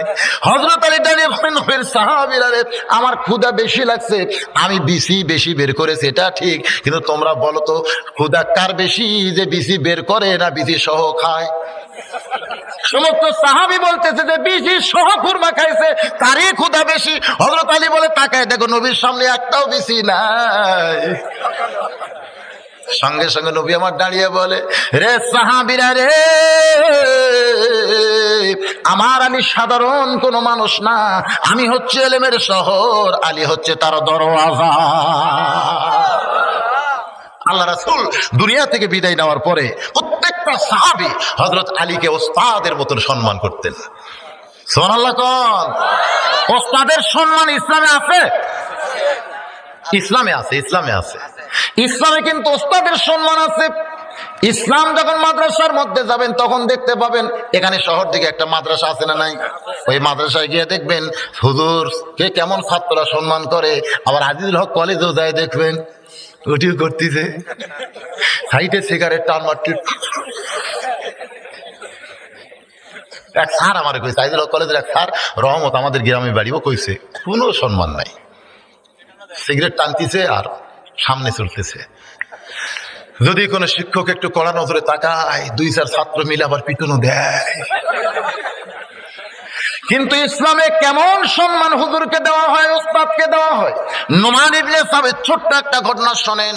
যখন মাদ্রাসার ছাত্র ওস্তাদ তাকায় দেখে পায়ের মধ্যে জুতা নাই, ওস্তাদ বলে, নোমান রে, মরুভূমির দেশে মাদ্রাসায় তুমি পড়ো, তোমার পায়ের মধ্যে জুতা নাই বাবা, তুমি কি জুতা পরে আসতে পারো না? বালিকা এত গরম কি তোমার পায়ের তালুতে লাগতেছে না? নোমান কান্দে বলে, হুজুর আমার বাবা এতই গরিব মানুষ, জুতা কেনার কোনো পয়সা নাই, এই জন্যই তো খালি পায়ে মাদ্রাসা আমার আসতে হয়। ওস্তাদ বলে, বাবা তাহলে মাদ্রাসা ছুটি হলে তোমার কামরায় যাইও। মাদ্রাসা যখন ছুটি হয়েছে নোমান ইবনে সাবিত হুজুরের কামরায় গেছে।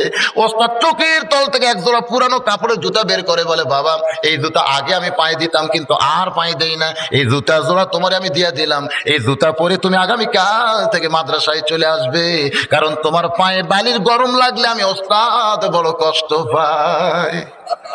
নোমান ইবনে সাবিত কাপড়ের জুতা বগলের মধ্যে নিয়ে বাড়ির দিকে যার চিন্তা করে, যেই জুতা আমার হুজুর পায়ে দিছে সেই জুতা আমি পায়ে দিলে হুজুরের সম্মানের ক্ষতি হবে। হুজুর যখন আমারে দিতে কইছে আমি দিবই দিব, তবে পায়ে দিব না। বাড়িতে যাইয়া কাপড়ের জুতা সুন্দর করে পরিষ্কার করে ওই জুতার কাপড় খুলে সারা রাত ধরে নোমান ইবনে সাবিত মাথার টুপি বানাইছে। পরদিন সেই টুপি পরে মাদ্রাসায় চলে আইছে। ওস্তাদ পায়ের দিকে তাকায় দেখে জুতা নাই। মনে মনে ভাবতেছে, আমার পুরান জুতা বলে তুই ঘৃণা করে রাস্তায় ফাইলা দিয়া বাড়িতে গেছিস, আমার পুরান জুতা বলে তুই পায়ে দিলি না। রে নোমান, মাদ্রাসা ছুটি হলে তুই আমার কামরায় যাবি। যেই মাদ্রাসা ছুটি হয়েছে নোমান ইবনে সাবিত যখন কামরায় যায়, ওস্তাদ কামরার চাবুক দিয়ে সমান তালে পিটন শুরু হয়েছে। মারতে মারতে মারতে মারতে এক সময় কামরা কেটে রক্ত দিয়া যখন নোমানের জামা ভিজে যায়, ওস্তাদ চাবুক ফাইলা দিয়ে বলতেছে, বেটা রে তোর আমি অত্যন্ত ভালোবাসি, আমার হাতে যদি টাকা থাকতো তোর এক জোড়া নতুন জুতা কিনে দিতাম, কিন্তু বর্তমানে আমার হাতেও টাকা নাই, আমি পুরানো এক জোড়া জুতা তোরে পায়ে দেওয়ার জন্য দিলাম, কিন্তু ঘৃণা করে জুতা পায়ে দিলি না, রাস্তায় ফাইলা দিয়ে মাদ্রাসায় আইছিস, এই জন্যই তোরে যে মারতেছি, তুই যে কিছুই বলিস না। নোমান মুসকি মুসকি হাসার পরে, হুজুর আপনি শুধু আমার পায়ের দিকে দেখেন, একটা বার কি আমার মাথার দিকে আপনি দেখবেন না? ওস্তাদ মাথার দিকে তাকায় বলে, নোমান রে, তুই জুতার কাপড় দিয়ে মাথার টুপি বানাইছিস, একটা বার যদি আমার বলতিস বাবা আমি তোরে মারতাম না, তোরে মারতাম না, এত মার তোরে দিলাম তুই যে কিছুই বললি না।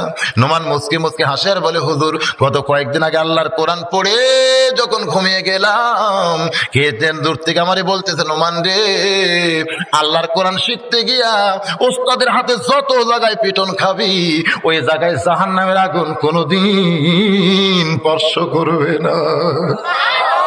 হুজুর আমাকে আরো মারেন, মারতে মারতে আমার গোটা দেহ রক্তাক্ত করে দেন। দুনিয়ার পিটন আমি সইতে পারবো, কিন্তু জাহান্নামের আগুন আমি সইতে পারবো না। ওস্তাদ সঙ্গে সঙ্গে বুকের মধ্যে নিয়ে কপালে একটা চুমা দিয়ে বলে, নোমান রে তুই ওস্তাদকে এত সম্মান দিলি বাবা, আমি তোর জন্য আল্লাহর কাছে দোয়া করি আল্লাহ যেন জগৎ বিখ্যাত আলিম তোরে বানায় দেয়। এই নোমান ইবনে সাবিত আর কেউ না, ইনি হলেন আমাদের ইমামে আজম আবু হানিফা। এখন বলেন ইসলামে ওস্তাদের সম্মান আছে না নাই? হযরত আলীকে সকলে ওস্তাদ বিশ্বাস করতেন, এই কারণে তাকে সবাই জ্ঞানী জানতেন। লোকটা বলে, হুজুর আপনি এত বড় জ্ঞানী হওয়ার পরে এই লাগাম ছাড়া ঘোড়া নিয়ে কেমনে বের হলেন জানতে চাই। হুজুর আপনি লাগাম ছাড়া ঘোড়া নিয়ে কেমনে বের হলেন জানতে চাই। হযরত আলী বলেন, ঘোড়ার মুখে লাগাম ছিল কিন্তু বর্তমানে নাই। বর্তমানে কেন নাই? বলে এত প্রশ্ন কেন? বল প্রশ্ন এই জন্য, আপনি সাধারণ মানুষ না, সাধারণ মানুষ হলে এত প্রশ্ন করতাম না, আপনি হলেন জ্ঞানী আলেমদের আলেম। ধরে করেন সুবহানাল্লাহ। জ্ঞানী মানুষ ভুল করলে সাধারণ মানুষ কিন্তু তারা চুবড়া ধরে, ধরে কি ধরে না ভাই? 12টাতে পার হয়ে গেছে, আর কিছুক্ষণ করবো না, রাত হয়ে যাক না। জ্ঞানী মানুষ ভুল করলে সাধারণ মানুষের চুবড়ে ধরে, এটা আমার জীবনে বাস্তব। আমি 5 পীর বাজারে এই পকেটে 200 টাকা রাইখা আমি বাজার করতেছি, আলু বেগুন মরিচ সব কেনা হয়েছে। কেনার পরে যখন পকেটে হাত দিয়ে টাকা নেই, দোকানদার বলতেছে হুজুর কি খুঁজতেছেন? আমি বললাম টাকা ভাই, এই পকেটে টাকা রাখছিলাম তা নাই। হুজুর আপনি ওয়াজ করেন? না হ্যাঁ ওয়াজ করি তো। আপনার ওয়াজ জনগণ শোনে? শোনে তো না। কোন পকেটে টাকা রাখা লাগবে সেটা যে জানে না, তার ওয়াজ জনগণ শোনে? হুজুর এই পকেটের মধ্যে টয়লেট পেপার, মেসোয়াক, চিরুনি এগুলা রাখবেন, আর টাকা রাখবেন এই পকেটে। আপনি এত বড় আলিম হইয়া কোন পকেটে টাকা রাখা লাগবে সেটাই আপনি জানেন না? আপনি ওয়াজ করেন, জনগণ আপনার ওয়াজ শোনে? আমি কইলাম ভাই টাকা হারাছে আমার, আর তুমি হয়েছে গরম। গরম হবো না মানে? আপনার শিক্ষিত মানুষ কোন পকেটে টাকা রাখা লাগবে তাই জানেন না? আমি দোহাত করে বললাম ভাই তোমার ব্যাগের সবকিছু ঢেলে নেও, ব্যাগটা খালি আমারে দাও। বলে হুজুর আপনি গোটা দোকান নিয়ে যান, আমার আপত্তি নেই, কিন্তু আপনি এই ভুল করলেন কেন? সাইড থেকে একজন বলতে যে কি হয়েছে রে? আমি দোহাত করে বললাম ভাই ভাই তুমি যা দেওয়া দিছো অকার খইও না, ও যদি আবার তেমন দেয়। আমি যখন বাজার নিয়ে 5 ফিট স্টেশনের দিকে আইলাম, সবাই বলতে হুজুর আপনার পকেটের টাকা নাকি পকেট মার মারছে। হাই রে সর্বনাশ, যাই শুনতেছে তাই বলতে হুজুর আক্কেল নাই রে, কোন পকেটে টাকা রাখা লাগবে আক্কেল নাই। সেদিন থেকে আমি বিশ্বাস করি জ্ঞানী ব্যক্তি যদি ভুল করে সাধারণ মানুষ তার চুবড়া ধরে।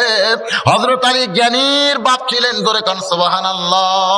যার কারণে লোকটা বলে হুজুর এত বড় জ্ঞানী মানুষ হইয়া আপনি লাগাম ছাড়া ঘোড়া নিয়ে কেমনে বের হলেন? হযরত আলী বলতেছে ঘোড়ার মুখে লাগাম ছিল কিন্তু বর্তমানে নাই। বর্তমানে কেন নাই? আলী বলতেছেন পরে বলবো, তুমি 2টা দিরহাম দিয়ে আমার জন্য একটা ঘোড়ার লাগাম কিনে নিয়ে আসো, পরে তোমাকে আমি বলবো। বলে হুজুর আগে বললে একটু ভালো হতো। আলী বলতেছে তাহলে আমার মনে হয় তুমি লাগাম কিনে আনবে না, তুমি এইরকম পেচুক মানুষ, খালি বারবার পেঁচাও কেন? বলে হুজুর অবশ্যই আনবো। 2টা দিরহাম হাতের মধ্যে নিয়ে বলে আপনার লাগাম এই জন্যই আনবো যদি হাসরের ময়দানে আল্লাহ আমারে জান্নাত দেয়। জোরে কান সুবহানাল্লাহ। হযরত আলী বলে আমার ঘোড়ার লাগাম এনে দিলি আল্লাহ তোমারে জান্নাত দিবে, এই বুঝটা তোমারে কে দিয়েছে? বলে এই বুঝটা তো আমি পাইছি হযরত ওসমান গনির কাছে। জোরে কান সুবহানাল্লাহ। আল্লাহ নবী যখন বললেন আলী রে আমার ফাতেমাকে বিয়ে করতে গেলে বিবাহের মোহর আদায় করতে হবে, তুমি মোহর স্বরূপ কি দিবে? আলী বলতেছে ইয়া রাসূলুল্লাহ আমার মতন গরিব মানুষ দুনিয়াতে নাই, আমি মহরনা কোত্থেকে দিব জানতে চাই। আল্লাহ নবী বললেন মাথার হেলমেট বিক্রি করো বাজারে গিয়া, যেটা হবে সেটাই তোমার ফাতেমার মোহর আদায় করতে হবে। তখনই হযরত আলী মাথার হেলমেট হাতে নিয়ে বাজারের দিকে যখন বিক্রি করার নিয়তে দৌড় দেয়, পিছন দিক থেকে ওসমান ডাকতেছে আলী ভাই। হযরত আলী তমকে গিয়ে বলতেছে ওসমান ভাই এমন করে আমার পিছন থেকে কেন ডাকতেছেন জানতে চাই। বলে আপনি যে হেলমেট বাজারে বিক্রি করার জন্য দৌড় শুরু করেছেন, ওই হেলমেট যদি আমি ওসমান কিনি আপনি কি আমার কাছে বেচবেন না? হযরত আলী খুশি হয়ে বলতেছে আপনার মতন খরিদ্দার যদি পাই তাহলে আমি আলীর আর কোনো চিন্তা নাই। সুবহানাল্লাহ। কোন ওসমান গনি বললেন কত দাম নিবা? হযরত আলী বললেন চাইলেই ঠকা। আমি হলাম গরিব মানুষ, আপনি হলেন ধনী মানুষ, আপনার কাছে কত আমি চাবো? গরিবদের চাওয়ার আর কি আছে? যা আপনার মনে নয় একটা দিয়ে দেন। সঙ্গে সঙ্গে হযরত ওসমান 1 খোঁজিয়া টাকা হযরত আলীর হাতে দিলেন। হয়তো হেলমেট কেন ওসমানের হাতে দিয়ে যখন দৌড় শুরু করবার চান, ওসমান করে পিছন দিক থেকে ডাক দেয় বলে আলী ভাই কত দিলাম, একটাবার কি গুনে দেখবা না? আলী মুস্কি মুস্কি হাসে আর বলে এক মুসলমান আর এক মুসলমান কোনোদিন ঠকায় না। বলে গুনে দেখা হলো রাসূলের সুন্নাত। গুনে দেখা কার সুন্নাত? এটা এই জন্য ওসমান বলেছেন আল্লাহ বলেছেন, কারণ ফাতেমার বিবাহের মহরনা কত এর সংখ্যা জানার দরকার আছে না নাই? গুনে দেখলেন 480 দিরহাম।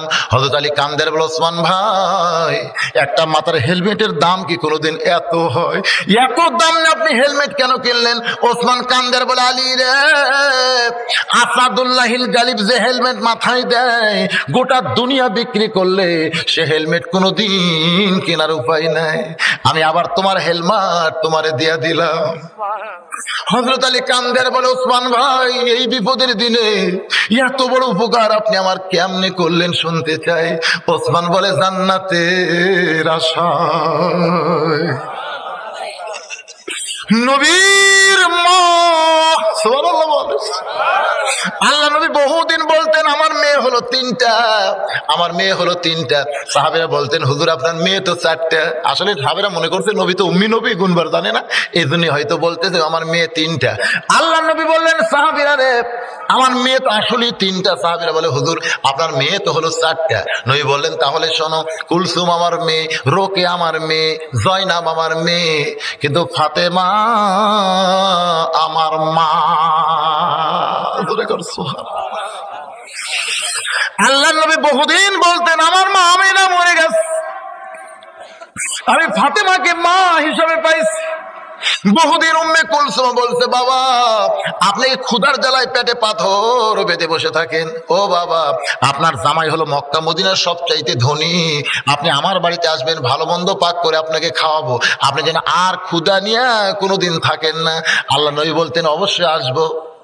কিন্তু যেদিন নবী উম্মে কুলসুমার বাড়ি যাইতেন সেদিন নবী দাঁত খিলাল করতে করতে যাইতেন। উম্মে কুলসুমা বলতেছেন ও বাবা দাঁত খিলাল করতেছেন, বলে পেট ভরা আছে মা, যাওয়ার সময় তোরে একটু দেখার জন্য আইছিলাম। যেদিন আল্লাহ নবীর পেটে ক্ষুধা, পেটে পাথর বেঁধেছে, সেদিন নবী আমার দুনিয়ার কোনো পথের কথা খেয়াল নাই, শুধুমাত্র একটা পথ দিয়ে আস্তে আস্তে ফাতেমার বাড়ির দরজায় নবী আমার ডাক দেয় মা আমি তোর ছেলে দরজায় দাঁড়াইছি মা, একটা বারের জন্য দরজা খোল, তোর একটু দেখতে চাই। ফাতেমা কান্দের বলে বাবা এমন কাপড় আমার পরনে, আমি দরজা খুলতে পারবো না, আপনি ফিরে যান, আপনি ফিরে যান, কারণ যে কাপড় পরে আমি আছি কেমনে আপনার জন্য দরজা খুলি। আল্লাহ নবী মাথার পাগড়ি এক টান দিয়ে খুলে জানলা দিয়া দিয়া বলে মা এই মাথার পাগড়ি পরে তুই দরজা খোল। ফাতেমা কান্দের বলে যার জুতার পরশে আল্লাহর আরশ ধন্য হয়ে যায়, সেই নবীর মাথার পাগড়ি কি কোনোদিন পরা যায়? আল্লাহর নবী বলে সবাই আমার নবী মানবে, তাহলে আমার ছেলে হিসেবে কে ডাকবে? আমি কোনোদিন তোর কাছে নবী হওয়ার চাই না মা, আমি তোর সন্তান হয়ে তোরে মা মা বলে ডাকতেছি, আমার পাগড়ি তোর পড়তে কোনো অসুবিধা নাই, মা দরজা খোল। তুই দরজা না খুললে এই দরজায় আমি বসে থাকবো, আমি কিন্তু যাব না। আল্লাহ নবী যখন দরজায় বসতে চায় এমন সময় বলে বাবা দেন আপনার পাগড়ি দেন। এবার নবীর মাথার পাগড়ি নিয়ে ফাতেমা সেই পাগড়ি পরে যখন দরজা খুলে দেয় আল্লাহ নবী আস্তে করে জুব্বা তুলে বলে মা এই জন্যই তো তোর বাড়িতে আইছি মা, ক্ষুধার জ্বালায় বড় কষ্ট পাই, তাড়াতাড়ি একটু খাবার দে তো মা, একটু খাবার দে। ফাতেমা কান্দের বলে বাবা উম্মে কুলসুম কতদিন আপনাকে বলে ক্ষুধা লাগলে আপনি তার বাড়িতে যাবেন, কিন্তু ভুল করে আপনি ফাতেমার বাড়িতে আইছেন বাবা, আজকে 3 দিন হলে ফাতেমার বাড়িতে কোনো খাওয়া না। আল্লাহ নবী বলে মা তাহলে তোর ডান হাতখানা দে তো মা, আমি একটু কি যেন করতে চাই। মা ফাতেমা যখন ডান হাতখানা নবীর দিকে দেয়, নবী আমার আস্তে করে নবুয়তের মুখ দিয়ে চুমা খায়, বলে আল্লাহ আমার মায়ের হাতের মধ্যে যে এত মজা, এক চুমা খাওয়ার সঙ্গে সঙ্গে আমার ক্ষুধা তৃষ্ণা সব দূর হয়ে যায়। বাগান গো সেই ফাতেমাকে বিয়ে করবে আলী, তার বিবাহের মহরণ স্বরূপ আমি ওসমান একটু উপকার করেছি জান্নাতের আশায়, আমি জান্নাতের আশায় করছি ভাই। লোকটা বলে হুজুর ওসমানের মতন মহান ব্যক্তি জান্নাতের আশায় যদি আপনার মাথার হেলমেট ক্রয় করে আবার টাকা হেলমেট দুইটাই দেয়, আমি কেন জান্নাতের আশায় আপনার ঘোড়ার লাগাম কিনে আনবো না? 2টা দিরহাম নিয়ে লোকটা বাজারে যায়, গোটা বাজার ঘুরতেছে, লাগামের কোনো দোকানই নাই। যেই দোকানে যায় সেই দোকানদারি বলে এই বাজারে কোনোদিন লাগাম বিক্রি হয় না, আপনি গোটা বাজার ঘুরলে কি হবে, ঘোড়ার লাগাম তো আপনি পাবেন না, এইটা হলো ফত্তালি বাজার, এখানে তো সবকিছু পাওয়া যায় না, ধরে কোন ঠিক কিনা? আপনি সোনার দোকানে সোনা পাবেন, কাপড়ের দোকানে কাপড় পাবেন, রাজা বাজারে গিয়ে কি কাপড় খুঁজবেন? রাজা বাজারে কেউ কাপড় কিনবার যায়? কি কিনবার যায় বোঝেন না? বগুড়াতে যেমন এক একটা মার্কেটে একটা নামের কারণেই চলতেছে। রে আল্লাহর বান্দা, সমস্ত বাজারের লোকজন বলতেছে এই বাজারে কোনোদিন ঘোড়ার লাগাম পাওয়া যায় না, এখানে সবকিছু পাওয়া যায় কিন্তু ঘোড়ার লাগাম তো পাবেন না।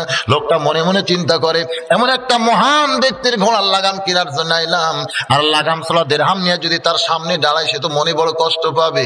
এই নিয়তে লোকটা যখন ফিরে আসতে চায়, এমন সময় লাগাম চোরা, জোরে কন কি চোরা? লাগাম চোরা চিল্লাই বলতেছে, কে নিবা লাগাম, কে নিবা লাগাম, কে নিবা লাগাম? লোকটা সামনে গিয়ে সালাম দিয়ে বলে, ভাই তোমার মতন ভালো মানুষ এই দুনিয়াতে আর কেউ নাই। আমি যখন ফিরেই যাচ্ছিলাম, লাগাম কিনতে পারতেছি না, তখন তুমি কে নিবা লাগাম, কে নিবা লাগাম, কোন জায়গার থেকে আল্লাহ তোমারে পাঠাই দিছে। চোর খালি থরথর করে কাঁপতেছে, কারণ চোরকে যদি কেউ ভালো কয় তখন তার অবস্থা ভালো না খারাপ হয়, বুঝেন না? তোমার মতন ভালো মানুষ আর কেউ নাই, তুমি কত দাম নিবা? লাগাম চোরা বলতেছে 2 দিরহাম দিলেই চলবে। লোকটা মনে মনে খুশি, হযরত আলী আমারে 2 দিরহাম দিছে, আর এই লোকটাও 2 দিরহামই দাম চাইছে। 2টা দিরহাম দিয়া ঘোড়ার লাগাম নিয়ে হযরত আলীর সামনে যখন দাঁড়িয়ে যায়, হযরত আলী লাগামের দিকে তাকায়া চোখ দিয়ে দর দর করে পানি পড়তেছে, আর মুখটা মুচকি মুচকি হাসতেছে। বাগান গাছের আলোচনায় আমি বলতেছি, ইমান থেকে ইয়াকিন আমাদের পয়দা হবে। হযরত আলীর 2 চোখ দিয়ে দর দর করে পানি পড়তেছে, আর মুখটা মুচকি মুচকি হাসতেছে। আমার রাসূল বলেছেন, ইত্তাকু ফিরাসাতাল মুমিনিনা ফাইন্নাহু ইয়ানজুরু বিনুরিল্লাহ। মুমিনদের দৃষ্টি নজরকে তোমরা ভয় করো, তারা তোমাদের মতন দেখবে না, তারা যা দেখবে আল্লাহর নূরের সাহায্যে। জোরে কান সুবহানাল্লাহ। তারা যা দেখবে কি দিয়া? আল্লাহর নূর দিয়া। আমরা 2 চোখ দিয়ে যা দেখি তাই বিচার করি, জোরে কান ঠিক কিনা? এই 2 চোখ দিয়ে দেখলে হবে? 2 দিক দিয়ে চোখ দেখলে আমাদের অনেক সময় ইমানটা নষ্ট হবে। নূরিল্লাহ, নূরের চোখ দিয়ে দেখতে হবে। নূরের চোখ যদি খুলতে চান, কোন জিনিসটা হাতে নিতে হবে ভাইজান? আল্লাহর কোরআন। সুবহানাল্লাহ বলেন। এই কোরআনকে নূর বলা হয়েছে, আলো বলা হয়েছে। এই কোরআন যত তেলাওয়াত করবেন, ওয়াইজা তুলিয়াত আলাইহিম আয়াতুহু জাদাতুহুম ঈমানান। আজকের এই মাহফিলে তো কোনো কালেকশন নাই, আছে? দেখেন যদি চেষ্টা, মানে আমি ওয়াজ করতেছি ভাইজান, একজন পিছন থেকে বলতেছে বেশি রাত না, ফজর নামাজ পড়বে না। ঠিক আছে তো, বাড়ির যে ঘুম পড়া লাগবে ফজরের নামাজ, আসলে তো তাই। বেশি রাত জায়গা যদি ঘুম দেই, নামাজ যদি না হয়, মুরব্বী যা বুঝে ঠিকই বুঝছে, কিন্তু একটা মন্ত্র আমি আপনাদের শিখাই দিব, এইটা যদি আপনারা তেলাওয়াত করে ঘুমাইয়া যান, আল্লাহ আপনাদের চেতন করে দিবে। সুবহানাল্লাহ কোন? এই মন্ত্রটা কি? আল্লাহুম্মা বিইসমিকা আমুতু আহইয়া। ওযু করে এই দোয়াটা পড়ে দরুদ পড়তে পড়তে আপনারা ঘুমায় যাবেন। মুয়াজ্জিনের আসসালাতু খায়রুম মিনান নাওম যতই ল্যাপ মাথার উপর দিয়ে তুলে দেন, কানের মধ্যে ঢুকে দিবে আল্লাহ। কারণ ঘুম দেওয়ার মালিককে। অনেক লোক কিন্তু রাত 12টার পরে ঘুমের বড়ি খায়, তাও ঘুম ধরে না। ধরে কোন ঠিক না? এরকম আছে না নাই? তাহলে ঘুম দেওয়ার মালিককে, চেতন করার মালিককে। আল্লাহ পাকের কাছে আমরা দোয়া করব, আল্লাহ যেন আজকে আমাদের সবাইকে চেতন পাইয়া ফজরের নামাজ যেন জামাতের সঙ্গে আদায় করার তৌফিক দেয়। সকলে বলে আল্লাহুম্মা আমিন। মুরব্বী ঠিকই বলেছে, কারণ আমি যখন উঠছি ভাই, তখন অবশ্য এরকম টাইমে উঠছিলাম, 10টা পরে উঠছিলাম, এখনো 10টা 20 বেজে গেছে। কন্টিনিউ আমি 2 ঘন্টা ওয়াজ করার পরে আমাকে অবশ্য একটা ইশারা দেওয়া বলে, যদি কিছু দেয়, যুবকেরা মাহফিল করতেছে, যদি আপনাদের কারো একটু মন চায় 10 টাকা 20 টাকা 50 টাকা 100 টাকা, এর জন্য 5টা মিনিট। তারপর হযরত আলী কাঁদতেছে আর হাসতেছে, মনে আছে আপনাদের? লাগামের দিকে তাকায় এরপরের কি ঘটনা শোনার দরকার আছে না নাই? হ্যাঁ, এই জন্য 5টা মিনিট আমি আপনাদের সুযোগ দিলাম। যুবকদের বলতেছি, বাবা বহু টাকা তো মোবাইলে ফ্যাক্সি দিছো, আজকে জান্নাতে ফ্যাক্সি দেওয়া যায় না? বলার সঙ্গে সঙ্গে এক যুবক দৌড়াইছে, মাশাআল্লাহ মাশাআল্লাহ, 100 টাকা জান্নাতে ফ্যাক্সি দিছে, মাশাআল্লাহ মাশাআল্লাহ, 100 টাকা দিছে। এরকম কি আর 100 200 500 দেওয়ার লোক নাই? হ্যাঁ, শহর দিকে আল্লাহ রহমত করবে। আসো বাবা, এদিকে আসো, রহমত যাই বলতেছে, একটু আসো, রহমতুল্লাহ চলে আসো, সোনার স্থান চলে আসো। 10 12 20 12 যাই যাবার আল্লাহর রাস্তায় একটু দান করো। আল্লাহর একজন বান্দাকে চকচকে 100 টাকা দিছে। বাবা দেখেন তো, এরকম কারো মন চায়? এই যুবকদেরকে সহযোগিতা করেন। কোরআনের মাহফিল প্রত্যেক বছর করবে, না করলে গান নিয়ে আসবে। কয়েকদিন আগে ফরিদা পারবিনের গান হলো না, এই জায়গাতে আছে। মাশাআল্লাহ, কি রে, মাশাআল্লাহ না মরশালা? এই জায়গায় হয়েছে, এই জায়গায়। আল্লাহ, আসলে জায়গার কোনো দোষ নাই, জায়গার কোনো দোষ নাই। ওদিকে অন্ধকার, ওদিকে অন্ধকার, ওই অন্ধকারের কোনো দোষ নাই। আলো জ্বলার লাগবে, ধরে কোন ঠিক কিনা?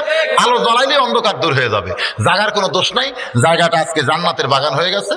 তো আপনারা গানের মাহফিল না করে যুবকরা যেন কোরআনের মাহফিল করে সহযোগ। ওয়ালাইকুম আসসালাম, মাশাআল্লাহ। আমার এক ভাই 100 টাকা করছে দান, আর এক ভাই 100 টাকা দান করছে। আল্লাহ কবুল করেন। আল্লাহ বিসমিল্লাহির রহমানির রহিম। আল্লাহ তোমার একজন বান্দা 40 টাকা করা মানিকে যা ছিল সব করছে দান, আল্লাহ কবুল করেন। আর একজন 10 টাকা করছে দান। ভ্যান চালায়, জমি জমা নাই, ভ্যান চালায়। দেখেন কি বুঝেছে, কি বুঝেছে, ওইটা আমার সম্পত্তি। আল্লাহ শরীরকে যেন সুস্থ রাখে, কামাই যেন বরকত দেয়। এই কোরআনের মাহফিলে দান করার কারণে আল্লাহ যেন জান্নাত ঘরের মালিক বানায়। আল্লাহ তোমার বান্দারা পাগলের মতন দান করতেছে, আল্লাহ কবুল করেন। যারা যে নিয়তে দান করলো আল্লাহ দানকে কবুল করেন। আল্লাহ নেক নিয়ত নেক আশা পুরা করেন। আল্লাহুম্মা আমিন। আয় আল্লাহ, তোমার একজন যুবক বান্দা, আপনি বলছিলেন ইন্নি হবে ফিতনা, আমি ফিতনাকে মহব্বত করি, এর উত্তর পাইনি। এই উত্তর পান নাই? মোবাইলে শুনছেন তাই না? ঠিক আছে, আজকে উত্তর দিয়ে দিও। মাশাআল্লাহ। হ্যাঁ, একটা উত্তর পাই নাই। মোবাইলে শুনতে তো, মোবাইলের ওয়াজগুলো অর্ধেক তোলে, অর্ধেক তোলে না। এই জায়গাতেই বড় বিপদ। আল্লাহ তোমার একজন বান্দা 20 টাকা, আর একজন 10 টাকা, আর একজন 10, আর একজন 20, আর একজন 40, আর একজন 120। মাশাআল্লাহ, মাশাআল্লাহ। 500 টাকার লোট শহর দিকে নাই রে, 500 টাকার লোট নাই রে, 500 টাকার লোট নাই, নাই, নাই, নাই। কেউ দেখান না কে ভাই? না থাকলেও খালি টাকাটা দেখান তো, দেখে আছে। আল্লাহ তোমার একজন 10, আর একজন 100, আর একজন 100 টাকা করছে দান, আল্লাহ দান কবুল করেন। আল্লাহ নেক নিয়ত নেক আশা পুরা করেন। সকলে বলে আমিন। সভাপতি সব দিবে তাই বলতেছেন? সভাপতি তাই বলতেছেন?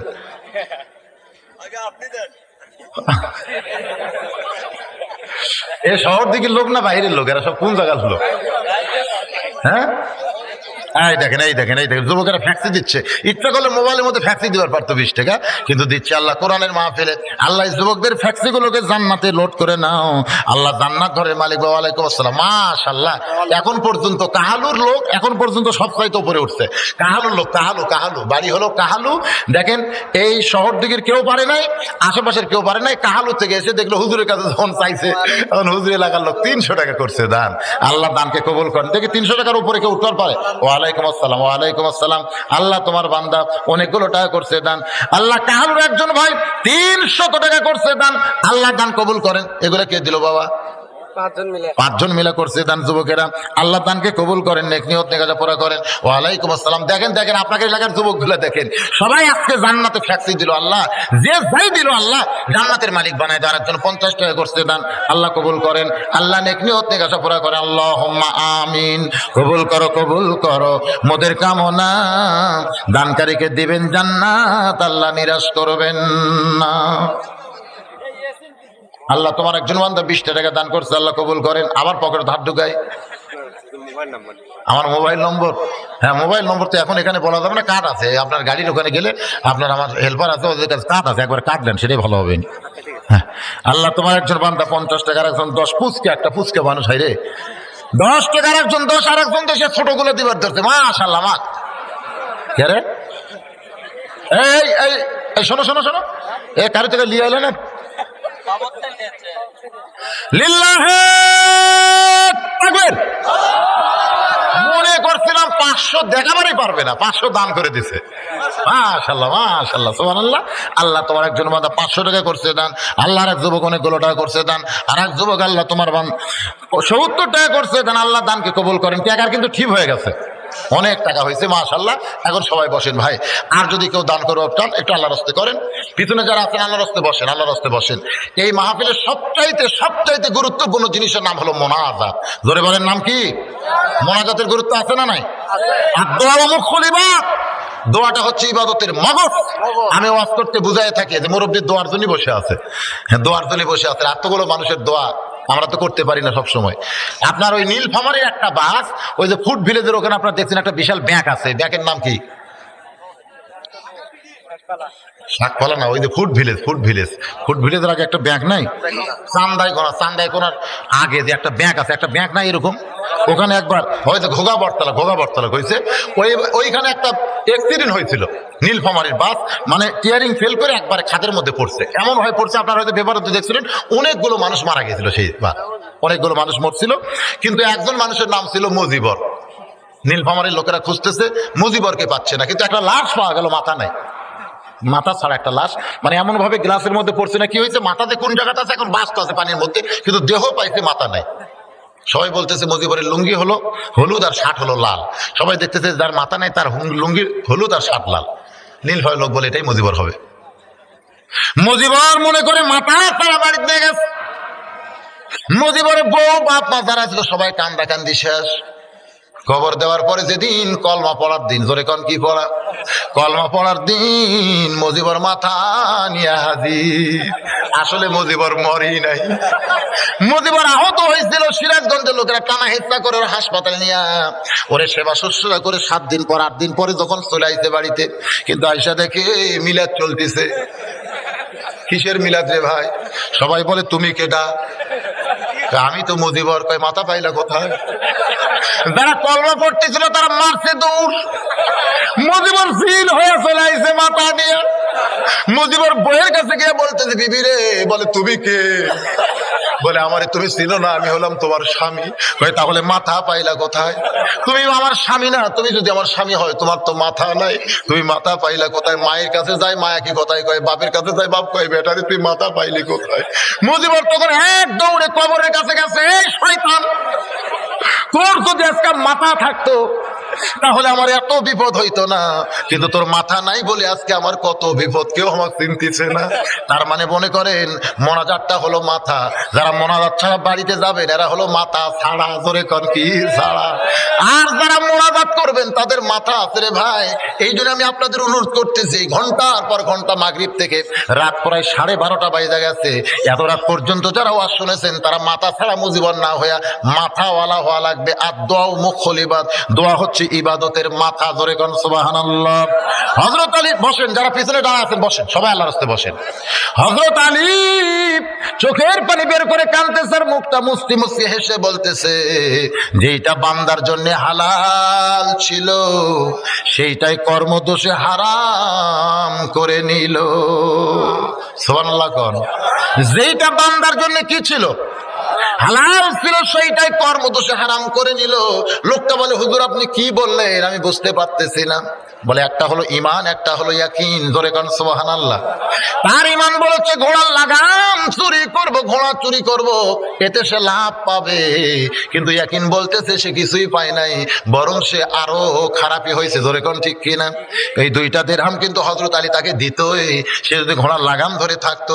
কিন্তু 2টা দিরহামই নিল, কিন্তু হালাল হাদিয়া না নিয়া চুরি করার কারণে সেইটা হারাম হয়ে গেল।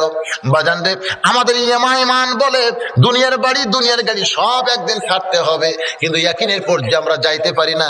ইয়াকিনের পর্যায়ে যখন যাব তখন বালতু সিরুনাল হায়াতাদ দুনিয়া ওয়াল আখিরাতু খায়রুম আবকা, বিশ্বাস হয়ে যাবে। আমরা সকলে সে আখিরাতকে বিশ্বাস করব, ইয়াকিনে দৃঢ় বিশ্বাস করে, এই দুনিয়াকে তুচ্ছ জ্ঞান মনে করে আমাদের দুনিয়াতে চলতে হবে। আর দুনিয়াও মাজরাতুল আখিরা, দুনিয়া হচ্ছে আখিরাতের খেসরূপ। আজকে যারা ওয়াজ শুনলেন, এই ফজরের নামাজ তাদের জন্য পড়ার দরকার আছে না নাই? দরকার আছে না নাই? এই যারা এখনো পড়েন নাই, আমি তাদের পায়ে হাত দিয়ে বলতেছি, যা করছেন করছেন, বাকি জীবন আর করবো না। আজ থেকে আমরা নামাজি হয়ে যাব। তাহলে আজকের মাহফিলটা তওবার মাহফিল হবে। আমাদের সকলের গলায় আমার আল্লাহ খুশি হয়ে হেদায়েতের মালা পরায় দিবে। সকলে বলি আল্লাহুম্মা আমিন। ইস্তিগফার পড়েন, আস্তাগফিরুল্লাহ রব্বি মিন কুল্লি জামবি ওয়া তুবু ইলাই, আস্তাগফিরুল্লাহ রব্বি মিন কুল্লি জামবি ওয়া তুবু ইলাই, আস্তাগফিরুল্লাহ। যারা পেছনে দাঁড়িয়ে আছেন অন্তত মোনাজাতের সময় বসেন।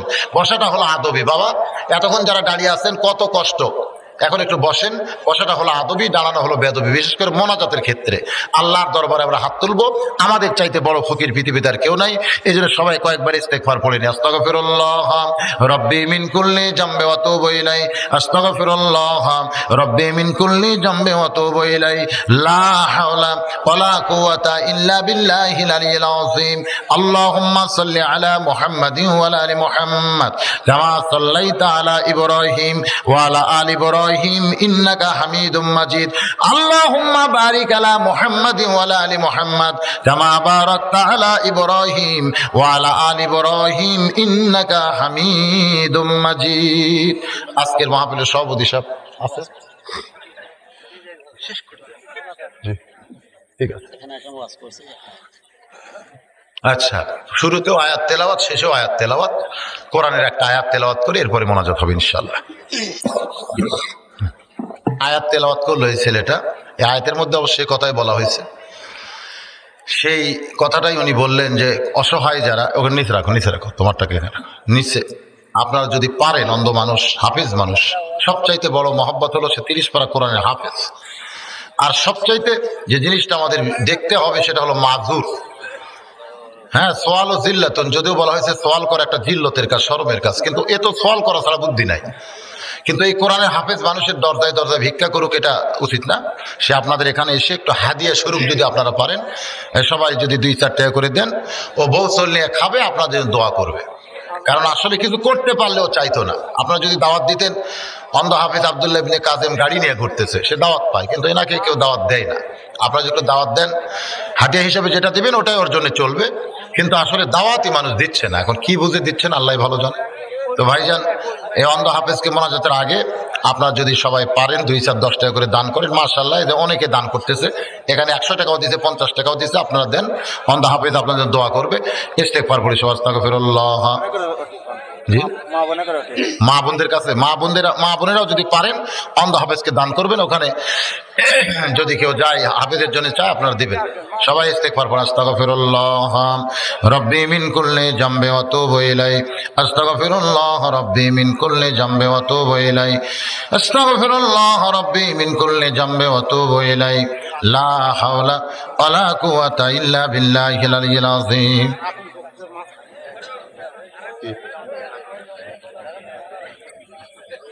এখনই দোয়া হবে। যারা হাফেজ সাহেবকে দিবেন তারা পরেও দিতে পারবেন মোনাজাতের পরে। এখন দোয়া হবে। দোয়ার জন্য সকলে বসেন, আল্লাহর রাস্তায় বসেন। অনেক টাকা হাফেজ সাহেবকে দিয়েছেন, আপনারা দিবেন, কারণ এ সব মাহফিল নিয়ে দেওয়া যায় না, বড় একটা বিপদ। অন্ধ মানুষ আমি আগে মাঝে মাঝে সাথে রাখতাম, এবছর আমার সঙ্গে খুব একটা নাই, কি করে খাচ্ছে আল্লাহ ভালো জানে। তো আজকে যখন এসেছে, রাস্তার পাশে মাহফিল তো শুনেছে মানুষের কাছে, বগুড়ায় মাঝে মধ্যে যায়, আপনারা সবাই চিনেন। এটা করা ছাড়া বুদ্ধি নেই। ইমামতি করতে চায়, কয় কানার পাতে নামাজ পড়া জায়েজ নাই।